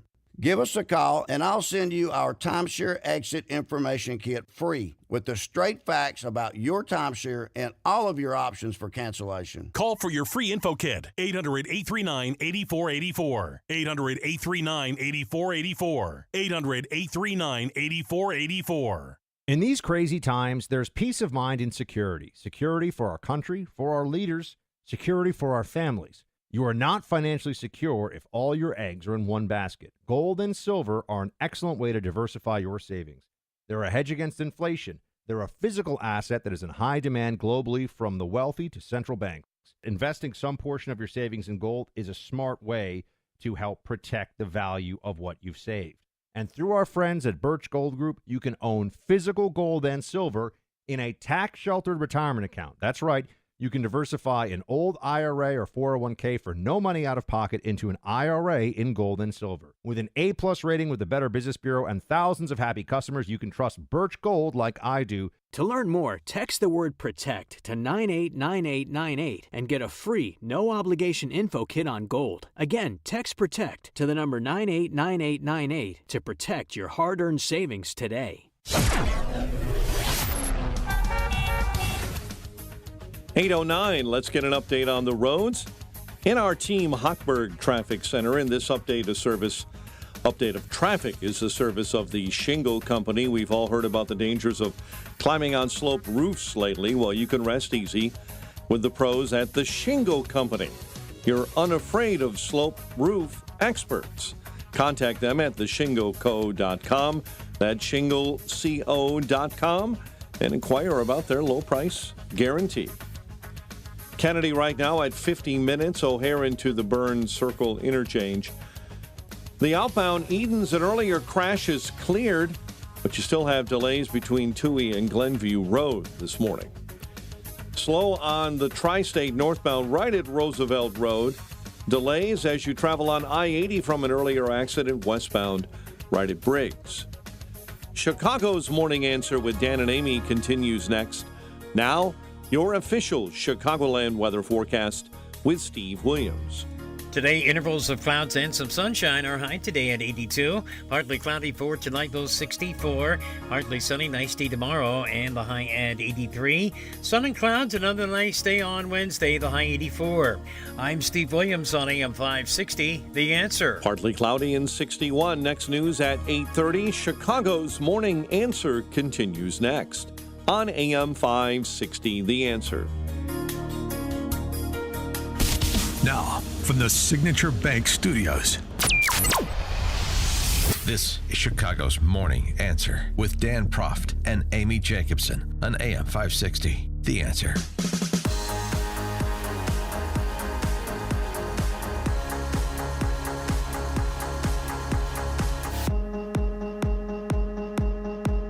Top of the morning, Dan and Amy. A good observation from a guy who writes for Daily Wire. Insane that in 1 week, X users did more investigative reporting into Tim Walz than all of Minnesota media did in 20 years. National media is trying to run the same playbook, bury the story, and look the other way, but without the control of X, they're screwed. It's really a good point. It's a good point on a couple fronts. One is the description of X and the importance of crowdsourcing information, because you can't trust the D.C. press corps, obviously. The other piece of it is the death of local news. And local news, to the extent it exists, becoming just simply a sort of subordinate player to the D.C. press corps on the media flowchart, where they do the same thing that they watch their D.C. betters do when it comes to not asking difficult questions or covering for the warts of people who they're otherwise aligned with politically. It's really true. I mean, all this stuff that has been unearthed about Tim Walz, none of it has come from the D.C. press corps. It's all come organically, and it's really a conversation we're having with ourselves while they're doing damage control on behalf of Tim Walz. Now, I hate to spend too much time on Tim Walz because the principal is Mamala, but Walz is an illustration of her judgment. And so you need to get the full dossier on Walz, if you will, and then package them together when it comes to the branding. Yeah, she was the first decision he made. And I think, well, I'm glad she picked him over Shapiro. But everything he did during COVID, because he was the original lockdown king along with Governor Pritzker and Newsom, his mother, his own mother, he did this to his mom. And this is what we do in my family. But we can't. My 87-year-old mother had heart surgery. We isolated her. Our goal was to bring her up here and live with us for a while. We can't bring her. So she is alone. We're dropping groceries at the door. We have to, because otherwise what that front page story is going to go on day after day after day. I mean, he worried more about the front page story than he did his own mother. If you're ever going to show compassion, that was the time to do it to your own mother. Nice touch. He dropped rosaries at the door. Right. Says the guy who legalized pedophilia in his state. Do you know that about Tim Walz? It's not just that he's a big queen, LGBTQIA, two-spirit plus advocate, that he supports the mutilation of kids on the altar of gender politics. It's also that specific legislation, and I read this over at Peachy Keenan's piece, good Substack, and they've got the receipts. The legislation in Minnesota, the trans refuge law. That one. If the citation for those scoring at home was HF 1655, and he opposed language that would have excluded pedophilia from sexual orientation, the sexual orientation definition, supported it when pedophilia was included as just another sexual orientation. That's the sickness that you have here. And of course, it's the inevitability that we've talked about for a long time. I mean, there's so much more, too. I mean, there's been a lot of legitimate talk about stolen valor. We discussed again this morning a little bit with Stephen Bucci about his opposition to our First Amendment free speech rights, which we've played a few times now because it can't be heard enough. It's that important. But there's also the relationship he has. It's unclear, but he spent a lot of time in communist China over the years. In fact, he's had a 30-year partnership with a Chinese travel agency, and he has he spent a year there teaching English, and then he's taken students on trips there for 30 years. The last trip was in 2003. He honeymooned there. I know that. Right. Clintons did Haiti, and he did China. Maybe he knows where Tank Man is, or who Tank Man is. I don't know. For more on all this, we're pleased to be joined by Joel Pollock, who's senior editor, Breitbart News, senior editor-at-large for Breitbart News. He's also the author of the new book, The Agenda, What Trump Should Do in His First 100 Days, which is available on August 20th, but of course you can pre-order it at all the usual spots. Joel, thanks for joining us again. Appreciate it. Good morning. Where do you sort of fix your sights on the Tim Walz record? Well, Tim Walz is an interesting pick for Kamala Harris. He's not an attempt to reach the undecided voters or the moderate voters or the swing states. He is a left-wing governor, and the controversy over his military record is going to keep him in that corner. The Democrats who know they're voting Democrat don't care about Tim Walz's stolen valor. It's not going to discourage many of them from voting for him or for Kamala Harris. Her strategy is simply to rally the base, and the base wants to be rallied. They were depressed for months seeing Donald Trump vigorous and healthy and surviving all kinds of obstacles while they saw Biden decaying and failing and unable to govern. So there's a kind of euphoria that they actually have some kind of alternative now that they can vote for, and they're not going to dump Tim Walz. If you've talked to Democrats in recent weeks as they've reacted to the Kamala Harris pick and now the addition of Tim Walz to the ticket. They're finding every kind of rationalization to vote for her and to vote for her and him. So what this stolen valor story really means is that it's going to further limit their appeal outside of hardcore Democrats, but it's important in that it means the middle is still up for grabs, and Donald Trump needs to make his pitch to the undecided voters, such as Remain, and to go for moderates and to rally his own supporters who are feeling a little demoralized. You know, there was a kind of euphoria around the Republican convention last month because people were so thrilled that Trump had survived an assassination attempt and they felt the party had come together and people were looking forward to victory. Now there's a sense of dismay and fear, really, because they've seen the giant media propaganda machine move into motion to create a false idea of who Kamala Harris is, to make the 20 years of her political career simply disappear as if it didn't matter, and to introduce her as some kind of new candidate. Now, of course, they're trying to cover up for Tim Walz. And that reinforces a sense among Trump voters that the whole thing is, quote unquote, rigged, because it was rigged for Democrats. You know, they selected a candidate who never got a vote in any presidential primary, whether this time or 4 years ago. But I think Trump can take advantage of the situation now. He has to go out there and talk about his policy agenda. He has to create a sense among his supporters that they can win by participating. They can win by voting. And to create a feeling of what winning feels like so that people can look ahead. That's why I wrote the book, The Agenda, because I wanted to create that kind of positive vision.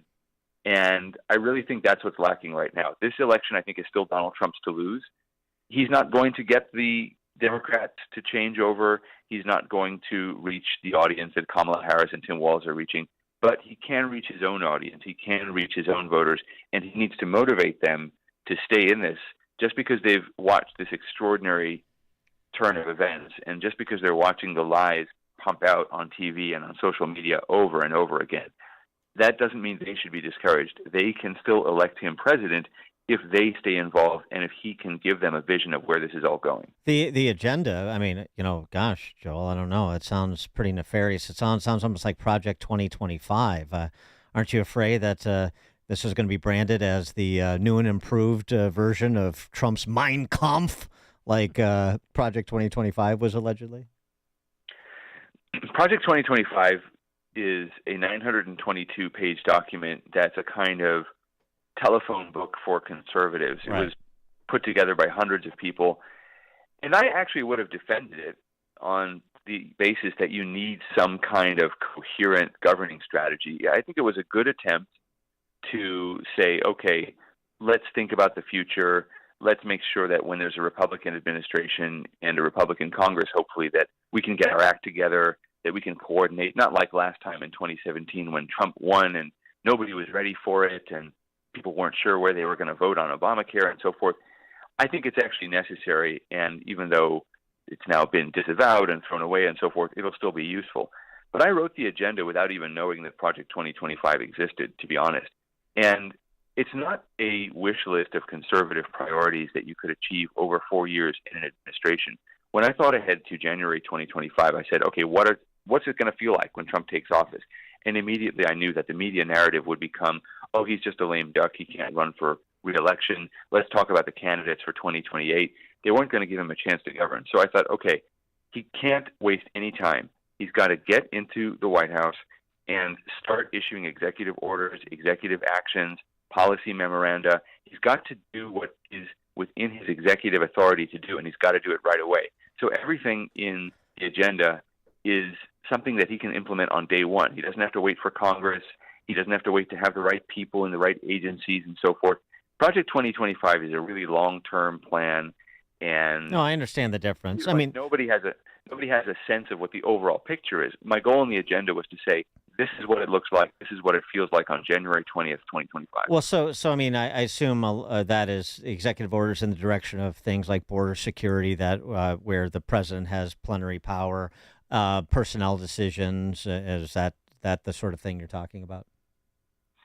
Yes, need to address the border right away, and he can do that within his executive authority. But he can also make some fundamental changes with regard to the rule of law. He can, for example, revoke the security clearance of all 51 of those officials who signed that Russia disinformation letter about the Hunter Biden laptop. He can fire all the heads of the national security agencies who've been involved in all kinds of conspiracy mongering and deep state maneuvering.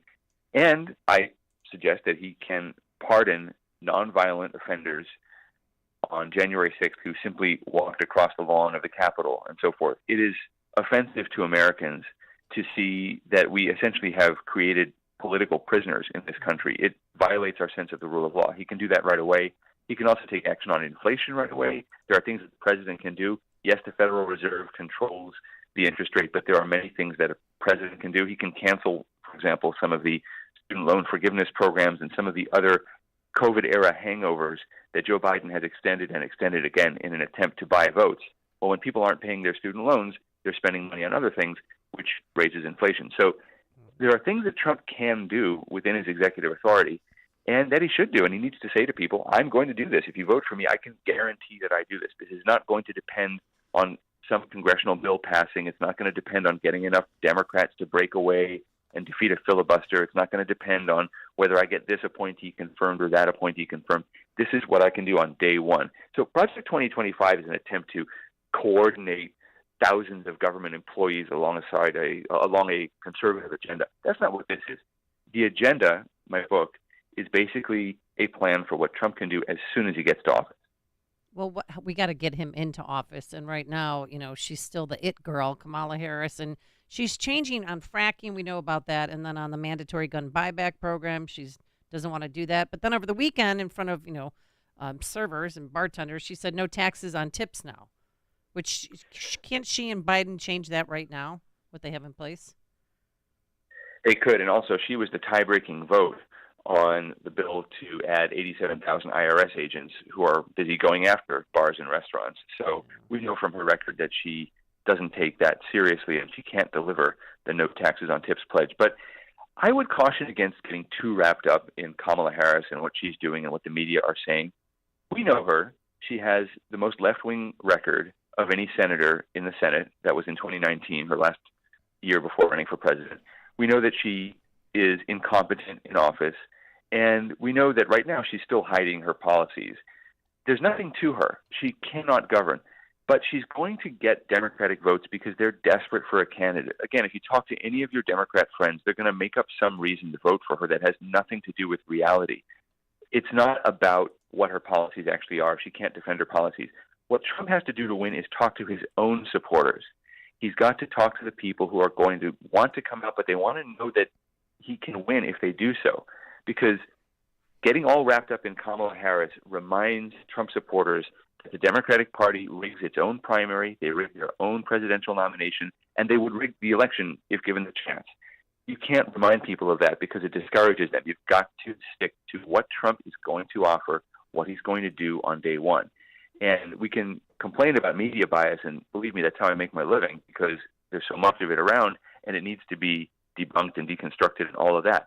But there also has to be a positive vision of what this looks like at the end. If Trump can't promise people that there's a light at the end of this tunnel, he's not going to get them to come out and vote and organize and make phone calls and donations and all the things that they need to do to be part of a winning campaign.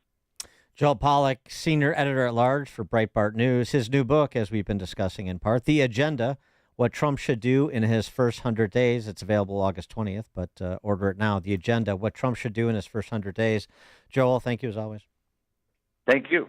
Thank you, and he joined us on our turnkey.pro answer line. This is The Morning Show. More Chicago radio listeners are choosing. This is Chicago's Morning Answer on AM 560. The Answer.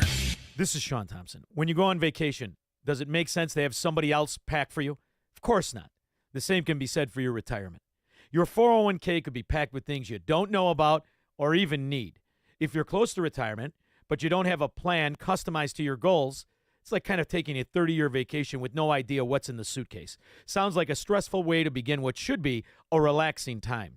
Tom Fortino at Alpha Wealth Group can help you unpack your savings and build a plan to reduce future taxes, address Social Security and health care, and a whole lot more, all with a clear, defined income strategy.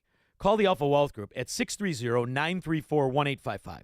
Ask for the complimentary retirement plan. That's 630-934-1855 or online at alphawealthgroup.com. And listen to the Alpha Wealth Hour Saturday mornings at 9 a.m. right here on AM 560. Advisory services through Retirement Wealth Advisors, LLC, and SEC Registered Investment Advisor. Insurance and annuities offered through Alpha Wealth Group, licensed in Illinois. Oh, if you're active and getting older, listen up. It's not if, it's when you're going to have joint pain in your knee, in your hip, in your back, or your elbow. Maybe you have arthritis. Maybe you have an injury due to a pickleball fall. That does happen. So if that happens to you, you don't have surgery as your only option. You can check out QC Kinetics, drug surgery, pain pills, cortisone shots. Oh, no. QC Kinetics uses cutting-edge treatments that accelerate your own body's healing properties, revitalizing your joints so you can move again and get back to the life that you love. Learn how QC Kinetics can use advanced regenerative medicine to treat the pain, enhance your joints, and restore your mobility. It'll give you long-term relief, folks, with no downtime. Once you do it, you'll say, why didn't I do this earlier? Call them today and schedule a free consultation. They'll walk you through the process, tell you how it all works. You can hear success stories. I went to one of their clinics in the western suburbs and met a few people, and they are in love with QC Kinetics, and you will be too. No downtime from surgery. And think about the money that you'll save.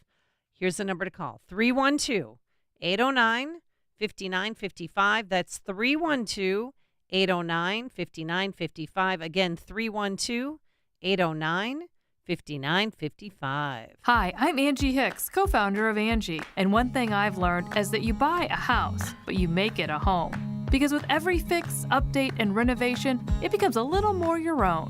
So you need all your jobs done well. For nearly 30 years, Angie has helped millions of homeowners hire skilled pros for the projects that matter. From plumbing to electrical, roof repair to deck upgrades. So leave it to the pros who will get your jobs done well. Hire high-quality certified pros at Angie.com. Right now, Bettenhausen has 0% on new Jeeps during the Make This the Summer event at Bettenhausen Chrysler Dodge Jeep Ram, now open on 159th Street in Lockport. Celebrate summer with a new Jeep. Bettenhausen has 0% financing available on new Jeep Cherokees, new Jeep Wranglers, or new Jeep Compasses. Hurry into Bettenhausen in Lockport. Your best Jeep buying experience starts now at Bettenhausen. Showroom open 24/7 at cdjroflockport.com. The following is a paid political announcement. Illinois and Wisconsin patriots, come out to the greatest Trump rally of 2024. Support President Trump and help save the American dream. Join thousands of great Americans as we rally for Trump on Sunday, August 18th, the day before the Democratic Convention, from noon to 6 at the McHenry County Fairgrounds. It's an afternoon of music, fun, and messages from many of President Trump's most trusted advisors and closest friends, including Charlie Kirk, General Flynn, Steve Moore, and Kimberly Fletcher of Moms for America. Your MCs for the event will be me, Gary Rabine, and Sean Thompson. There will be many surprises, more all-star speakers, and well-known music groups to come. Join us as we rally for President Trump at the McHenry County Fairgrounds on Sunday, August 18th from noon to 6. Get your tickets now at paradingfortrump.com. That's paradingfortrump.com. Profits go to efforts to elect Trump as our 47th president. Paid for by the American Dream PAC. Thank you to our sponsors, Rabine America and Peerless Fence. Hi, everyone. If you've been injured in an accident that was not your fault, listen up. We have legal professionals standing by to answer your questions for free. Call now and find out if you have a case and how much it's potentially worth. Call 800-504-8790. I'm here with spokesman John Wolf. So, John, tell everyone listening who should call right now. Well, Maria, first off, thank you for having me here. It's always nice to answer the listeners' questions. Now, as far as who should call in, anyone who's been injured in an accident and think you deserve compensation, give us a call right now. 800-504-8790. You'll find out if you have a case and how much it's potentially worth. Thanks, John. You heard it, folks. Take advantage of this opportunity and call now. 800-504-8790. Advertisement sponsored by Legal Help Center, may not be available in all states. This is Carol Platt-Liebau for townhall.com. In a unified display of middle school mean girl lunch table theatrics, the Democratic establishment, of course including the media, has decided to label J.D. Vance as weird. Yes, the party that believes you can choose your sex and celebrates the mutilation of minors is calling other people weird. But that's not what's most disturbing. What should concern us most is that to many leftists, J.D. Vance really does seem weird. Think about what that means. To Kamala Harris supporters, a straight white man who lifted himself out of poverty, served as a Marine, and is devoted to his wife, 2 children, and country actually does seem weird. Let's remind all the normal Americans throughout the country, when they call J.D. Vance weird, here's what they're really doing. They're calling you and everything you hold dear weird too. AM 560, The Answer. All right, coming up on Chicago's Morning Answer. The Secret Service may not be great at protecting former presidents, but they're very good at breaking into your business. 838. Oh, this is a great story. But now let's head into the newsroom. Here's Mike Scott. 66 degrees at 8:33. Former President Donald Trump says on Truth Social this morning, there will be 3 debates. Trump says the first will be on September 4 in Harrisburg, Pennsylvania, broadcast by Fox News. The second, September 10, in Philadelphia on ABC. The third, September 25th, in Grand Rapids, Michigan, and broadcast on NBC. The Harris team says just one debate has officially been agreed to. Donald Trump's running mate is defending the former president's comments. Ohio Senator J.D. Vance, in turn, accused Kamala Harris of being a chameleon. She's not running a political campaign. She's running a movie. She only speaks to voters behind a teleprompter. Everything is scripted. She doesn't have her policy positions out there. The vice president, he says, is a fundamentally fake person. The Russian army acknowledging that Ukrainian forces have made advances well inside the Russian border. Top Ukraine officials saying the offensive is an effort to destabilize. Ukrainian forces have advanced as much as 40 kilometers in the Kursk region. The National Hurricane Center looking at another tropical storm that may be developing in the Atlantic. It's being called Potential Tropical Cyclone 5, is currently east-southeast of Antigua. Stargazers may want to pull an all-nighter tonight for what's being called one of the best meteor showers this year. The annual Perseid meteor shower is expected to peak late Monday night into the overnight on Tuesday. Best time, right around 2 a.m. tomorrow. 4 people wounded after a shooting in a South Loop nightclub.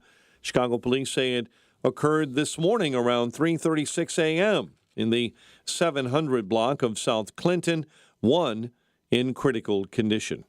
And a 13-year-old boy was shot and killed Sunday on Chicago's north side.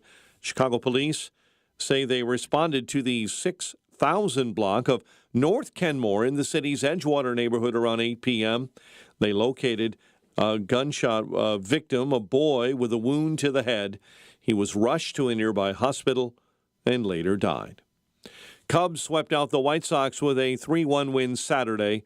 Cubs now chasing that final wild card spot as Shota Imanaga starts for the Cubs against Cleveland tonight. Kai Busch will go for the White Sox as they start a series with the Yankees. Caleb Williams and the Bears still unbeaten in exhibition play following a 33-6 win over Buffalo. The news, a service of AlmostFreeTeeth.com. What if you could save an average of 90% for dental implants and get 100% of your smile back? With a Blue Cross Blue Shield PPO or FEP, it's possible. Check if you qualify at AlmostFreeTeeth.com. A check of traffic and weather on the way next on AM 560. Dr. Sebastian Gorka knows exactly how the VP choice went. We know who the Kamala campaign had chosen. It was the Jewish governor of Pennsylvania.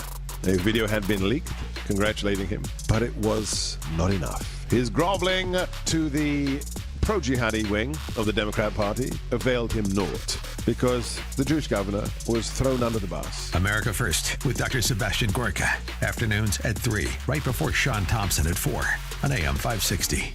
The Answer. Support our police and hire the police to personally protect you. You've watched the news. Rising crime has been affecting our everyday lives in Illinois more and more these days. Blue Star Security can protect you, your business, or your place of worship.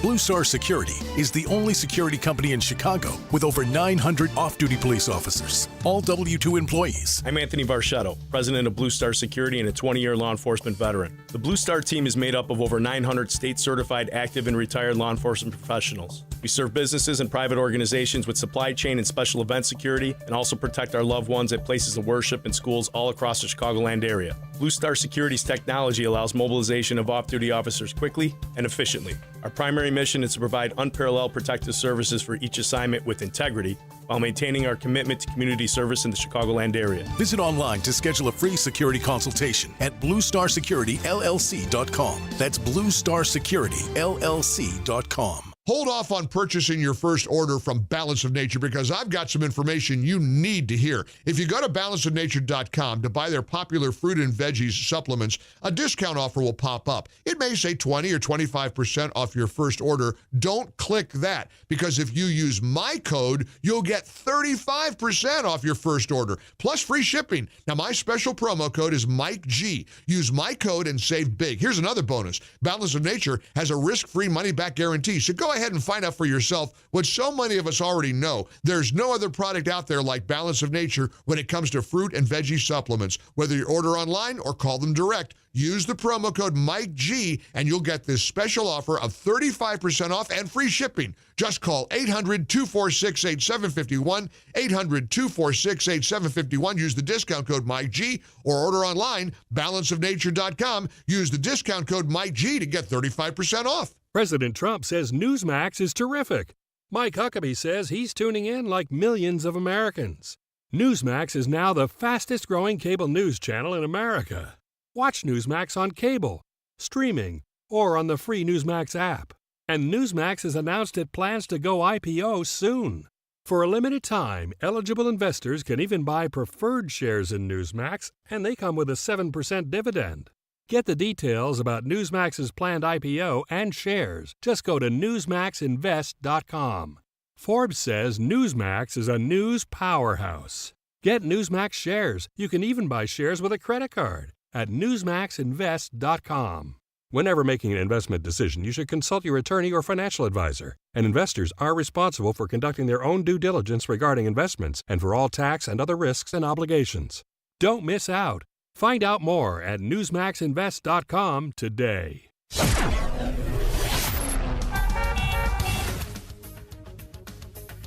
66 degrees at 8:40. Let's get an update on the roads in our Team Hochberg Traffic Center, a service of Allstate. Some people just know the best rate for you is a rate based on you. So if you drive safely, you could save money. Visit allstate.com or call for a quote today. Kennedy inbound at 53 O'Hare into the Burns Circle interchange. Ike stop and go inbound between Manheim and Damon, 48 into the old post office. Tri-State jamming up northbound right at Roosevelt Road. Reagan I-88 eastbound jamming up at York Road. I-80 an earlier accident causing delays westbound at Briggs. Chicago's Morning Answer with Dan and Amy continues next. Now, your official Chicagoland weather forecast. Clouds and sun, a high of 82. Partly cloudy, a low of 64 overnight.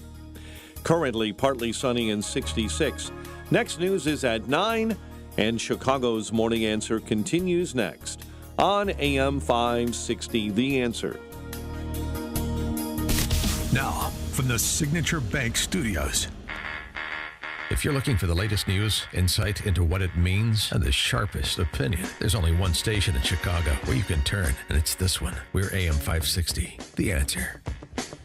Top of the morning, Dan and Emmy. I applaud what the Israeli Defense Forces are doing. This is a nice little trick. It's smart politics, if nothing else. They are airdropping packages of cigarettes in Gaza. Really? That's become a luxury item in Gaza, I guess. Was there a message on the Well, that's the thing. It's instead of just leafleting, you leaflet with a desired item like cigarettes. So, if, for example, if we were doing it in Chicago, we would drop joints and then wrap them in something. And so the question becomes, what should the message be in the joints that I'm going to airdrop over Chicagoland during the DNC? The message for the attached to the cigarettes in Gaza, for example, smoking is dangerous, but Hamas is more dangerous. Another message is Hamas is burning Gaza. Alongside these messages, the IDF included a contact number for their influence department for further information.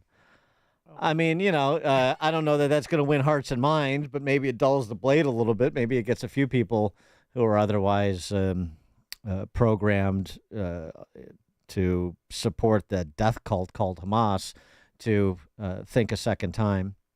So yeah, what would that be? What kind of messages should we airdrop attached to marijuana joints to Chicagoans during the DNC to see if there's anybody we can get to think a second time? 312-642-5600. That's our turnkey.pro answer line. You can also text us on the same line and tell us what message we can send. Because Jelly Belly, they had that little kickoff party over the weekend, and Jelly Belly's super excited about what's to come. We're just 10 days away.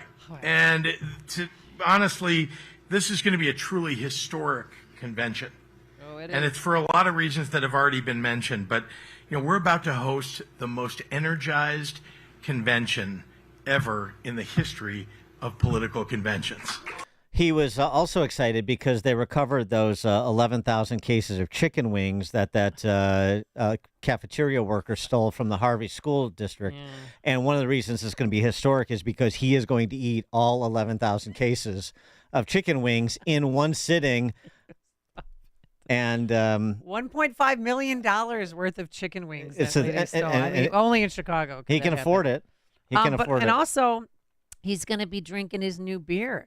There's a new craft beer that they unveiled, J Beer. It's going to be served at Governor Pritzker-hosted DNC events because he wants to be the it girl when everybody comes to town. Look at me. Look what I did. So, yeah, there he is. I don't know if you saw this. I sent you the text message. And yeah, I saw the J Beer. It's so lame. It's not even worth comment. I mean, it's just, yeah, I'm sure it tastes like lizard urine. Ralph and Rantoul, you're on Chicago's Morning Answer. Hey, good morning. I know that our friendly neighborhood CIA used to spike ammunition in the Vietnam War with a few drops here and there so that somebody would, one of the bad guys would pick up a box of ammo, put it into his AK, and a few rounds into the magazine, it would explode in his face because there was no propellant in the cartridge. It was like C4, so it kind of blew him up. Maybe they're thinking about microcharges in the cigarettes. Every few packs of cigarettes has one that blows off your head. Well, yeah, well, it could be a trap. That would be something. That would be less of a soft sell if that was the approach that they were taking. Interesting, Ralph. Well, it would also really put teeth into that warning that they put on the side. It really of the would. It really would. How smoking is hazardous to your health. Sure. Do you have any suggestions? Since you're a marketing guru, you gave us the Gimme Dat grocery store chain that is in the offing. How about this? A little sunburst on the pack explodes with flavor. Any suggestion for, or are you suggesting the same thing in Chicago? I'm sure you're not. Any suggestion for messaging that we could wrap joints in when we airdrop them into Chicago to try to reach the adult masses here? Well, I don't know. If they're going to be exploding joints, it could be a similar message, kind of like, I don't know, off the cuff, lose your head with this high, higher, or just something about getting you so high that you might lose yourself, or maybe your head would blown off your shoulders. And thanks for the call, Ralph. A little focused on exploding heads. Yeah, Ralph is. it's a little I'm just looking for a message. I'm not looking for a body count. They do a good enough job of that in Chicago by themselves. But it's They so don't weird need because any help. Chicago police are planning on 30,000 more protesters than were at the RNC. Yeah, so. So, I mean, why are they protesting? I mean, aren't they all Democrats? You know, but the police told me, they're like, well, there's some different groups that feel they didn't get what they wanted in legislation. There's an LGBTQ plus group out there that is going to be protesting because they want more. They want more to be done for LGBTQ rights in Illinois. I mean, the groups that are protesting, it's going to be very interesting, besides the pro-Palestinian, pro-Hamas group. It's a lot of tough talk. A lot of tough talk from police in advance of what I suspect will not be tough action, because they just don't have the backing to take tough action. And don't think that behind enemy lines and these other sort of anarcho-communist groups don't understand that. They do.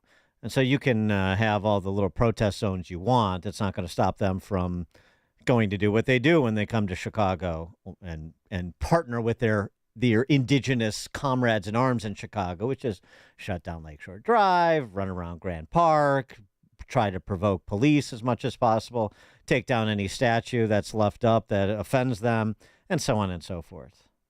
We'll see. Speaking of the DNC and security, boy, the Secret Service, again, not great at necessarily protecting former presidents, but they have demonstrated their B&E skills, that's for sure. So there was a salon owner in Berkshire's, Massachusetts, where Mamala having a fundraiser. The owner of this salon, called 413 Salon, told Business Insider that she closed her salon in Pittsfield the day of the fundraiser for Mamala at the request of Secret Service, which had examined the area earlier in the week. They had a bunch of people in and out of here doing a couple of bomb sweeps again. Totally understand what they have to do due to the nature of the situation, said the salon owner. And at that point, my team felt like it was a little bit chaotic, and we just made the decision to close for Saturday. Secret Service spokeswoman told Business Insider the agency's employees would not enter without the permission of the business owner. But they did. At 8 o'clock on Saturday morning, a Secret Service agent wearing a dark suit and an open-collared white shirt but no pin on her lapel, I wonder if it was that same Reno 911 extra, walked up to the salon's front entrance while swinging a roll of masking tape in her left hand. She looked at the door, then she looked at the security camera on the porch, then she looked at the door again. And then? When she returned 2 minutes later, she grabbed a chair from the porch, stood on it, taped over the Ring security camera that had been watching her. The door was locked, but later that afternoon, another security camera pointing at the door from inside of the building spotted 4 other people over the course of nearly 2 hours. 2 people wearing emergency medical service uniforms, 1 person in camo law enforcement uniform walked in. 4th person wearing a dark suit and white skirt like a Secret Service agent stood by the door. The salon security alarm rang the whole time. The security footage from the 2 cameras doesn't show anyone allowing people in, but they were in. There were several people in and out for about an hour and a half, just using my bathroom, the alarms going off, using my counter with no permission. And then when they were done using the bathrooms for 2 hours, they left and left my building completely unlocked and did not take the tape off the camera. I think they're worried about their image right now. Apparently not. Yeah. Apparently not. Everybody in the world is looking at them, and they go and do that because they had to use the bathroom. So I can't wait for acting director Ron Rowe to be asked about. So are Secret Service agents exempt from the criminal statutes? So are they allowed to commit crimes with impunity, and they're just above the law? Because I understand that no one's above the law. Isn't that what we hear all the time about former President Trump? No one is above the law, the rule of law, so on and so forth. So breaking and entering, you said you'd ask permission. You need permission. You can't just commandeer that business for no particular obvious exigent circumstance in the interest of a public good. And they didn't do that. So to my mind, a Secret Service agent or agents who broke in to use somebody else's private property as they see fit should be arrested for breaking and entering. Am I wrong? 312-642-5600, turnkey.pro answer line. 64636DA, turnkey.pro text line. Steve, Northwest Side. Good morning, Dan and Amy. I just wanted to make one comment about all this, if I could. I'm a retired sergeant in the Chicago Police Department, and I want to make an appeal to my brothers and sisters that are still on active duty and still out there. They're going to be out there next week. Remember this, when they put you on that line and ask you to place your physical well-being on the line in jeopardy, that this is the same party that has tried to defund you, has tried to make you irrelevant, that wants to see you put in jail if they possibly can. Do your job, but don't cross that line, because if you cross that line 1 centimeter, they're going to put you in prison. Well, just do your job and don't risk your physical well-being or your financial well-being for the same people that hate you. Yeah, I mean, since you were on the job, I mean, what do you hear and think and anticipate next week?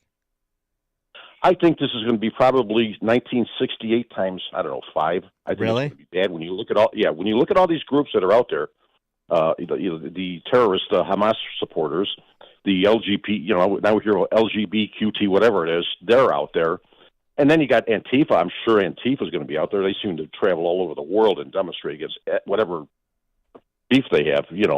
I think it's going to be bad. I hope it, and I hope not. I hope I'm wrong, because I don't want to see any of my guys get hurt. Right. And my guys are still working. Well, I mean, and my question too is, as you heard me say probably, is the tough talk from Snelling. We're going to hold the line. We're going to arrest people. We're going to No. You're absolutely right. That's just talk. That's just talk, right? Yeah, that's talk. They're not going to hold any line. They're going to give them whatever they want. I guarantee it. I've been to many of these protests, many of these riots. They're going to give them what they want. They're going to bow. They're not going to do anything that would upset them.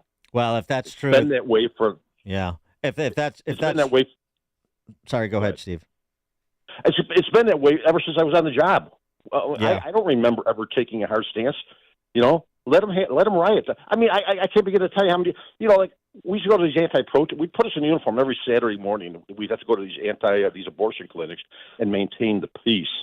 And they never wanted. I saw some outrageous acts by these pro-life demonstrators. Just ridiculous, obscene. I mean, and I don't care. It has nothing to do with where you stand on abortion. But some of this crap they were pulling, we couldn't lock them up. They wouldn't let us lock them up. And how many times has it happened in my career? Just don't do anything. Just give it to them. Let them have it. Stand back and just be there. Well, what the hell am I doing there if I'm not going to do my job? Thanks for the call, Steve. Well, I mean,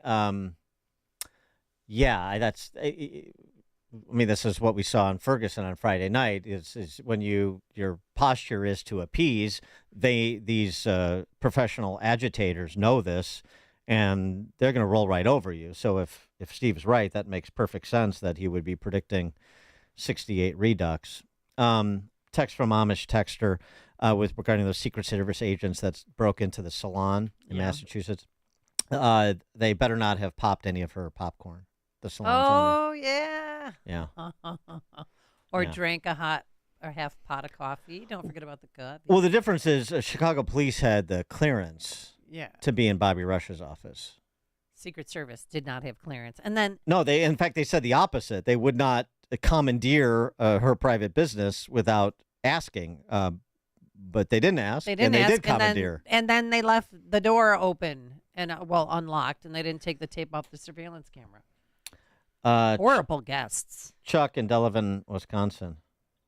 The cigarettes over there in Palestine should say, hey, make sure you call all your cheesehead relatives in Wisconsin and tell them to vote for Charles Barman tomorrow. That's what it should say. I'm on my way to WKOW for an interview. They called me Friday night at 9, and they said, we've been doing polling, and you're really popular. Really? So they want to put me on TV now. Nobody wanted me on TV all this time, and all of a sudden I get a phone call 9 o'clock at night on Friday. So, all right. Who doesn't love Santa? So good luck. That's correct. Congratulations. They don't want to have. Thank you. Congratulations, yeah. And we'll be able to say we knew Chuck when. This is Chicago's Morning Answer. Your show keeps me alive during the week. There's nobody I'd rather listen to between 5 and 9 in the morning than you guys. On AM 560, The Answer. Wow, she loves it.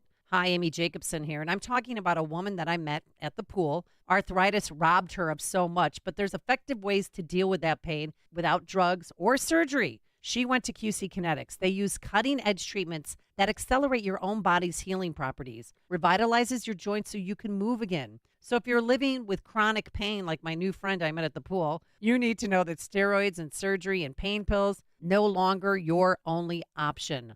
Learn how QC Kinetics can use advanced regenerative medicine to treat the pain, enhance your joints, and restore your mobility, and give you long-term relief with no downtime. Call them today for a free consultation. They'll walk you through the process, tell you how it all works. They have new locations in Crystal Lake and Gurnee, and Saturday appointments are available. 312-809-5955. Write it down, 312-809-5955. That's 312-809-5955. 3 reasons I ditched my old school deodorant and made the switch to Lumi Whole Body Deodorant for pits, privates, and beyond. First, Lumi is crazy effective. It controls odor in a new way and keeps me fresher longer. Second, it's a whole body deodorant that works on every nook and cranny. You know, the ones we all have, my pits and even feet. Use it anywhere. Third, Lumi was created by an OBGYN. I don't know about you, but knowing Lumi was formulated by an OBGYN who knows all about safety below the belt is super reassuring. Experience a new way to control odor longer that works everywhere. There's a special offer for listeners. Go to LumiDeodorant.com and use code SUPER and get 15% off your first purchase with code SUPER, like the Lumi Starter Pack, Acidified Body Wash, or new Lumi Plus Sweat Control. That's LumeDeodorant.com, code SUPER for 15% off your first purchase. Love it or return it for free. That's LumeDeodorant.com, code SUPER to save 15% today. Hello, this is Franklin Graham. Does it feel like the world is coming apart at the seams? It does to me.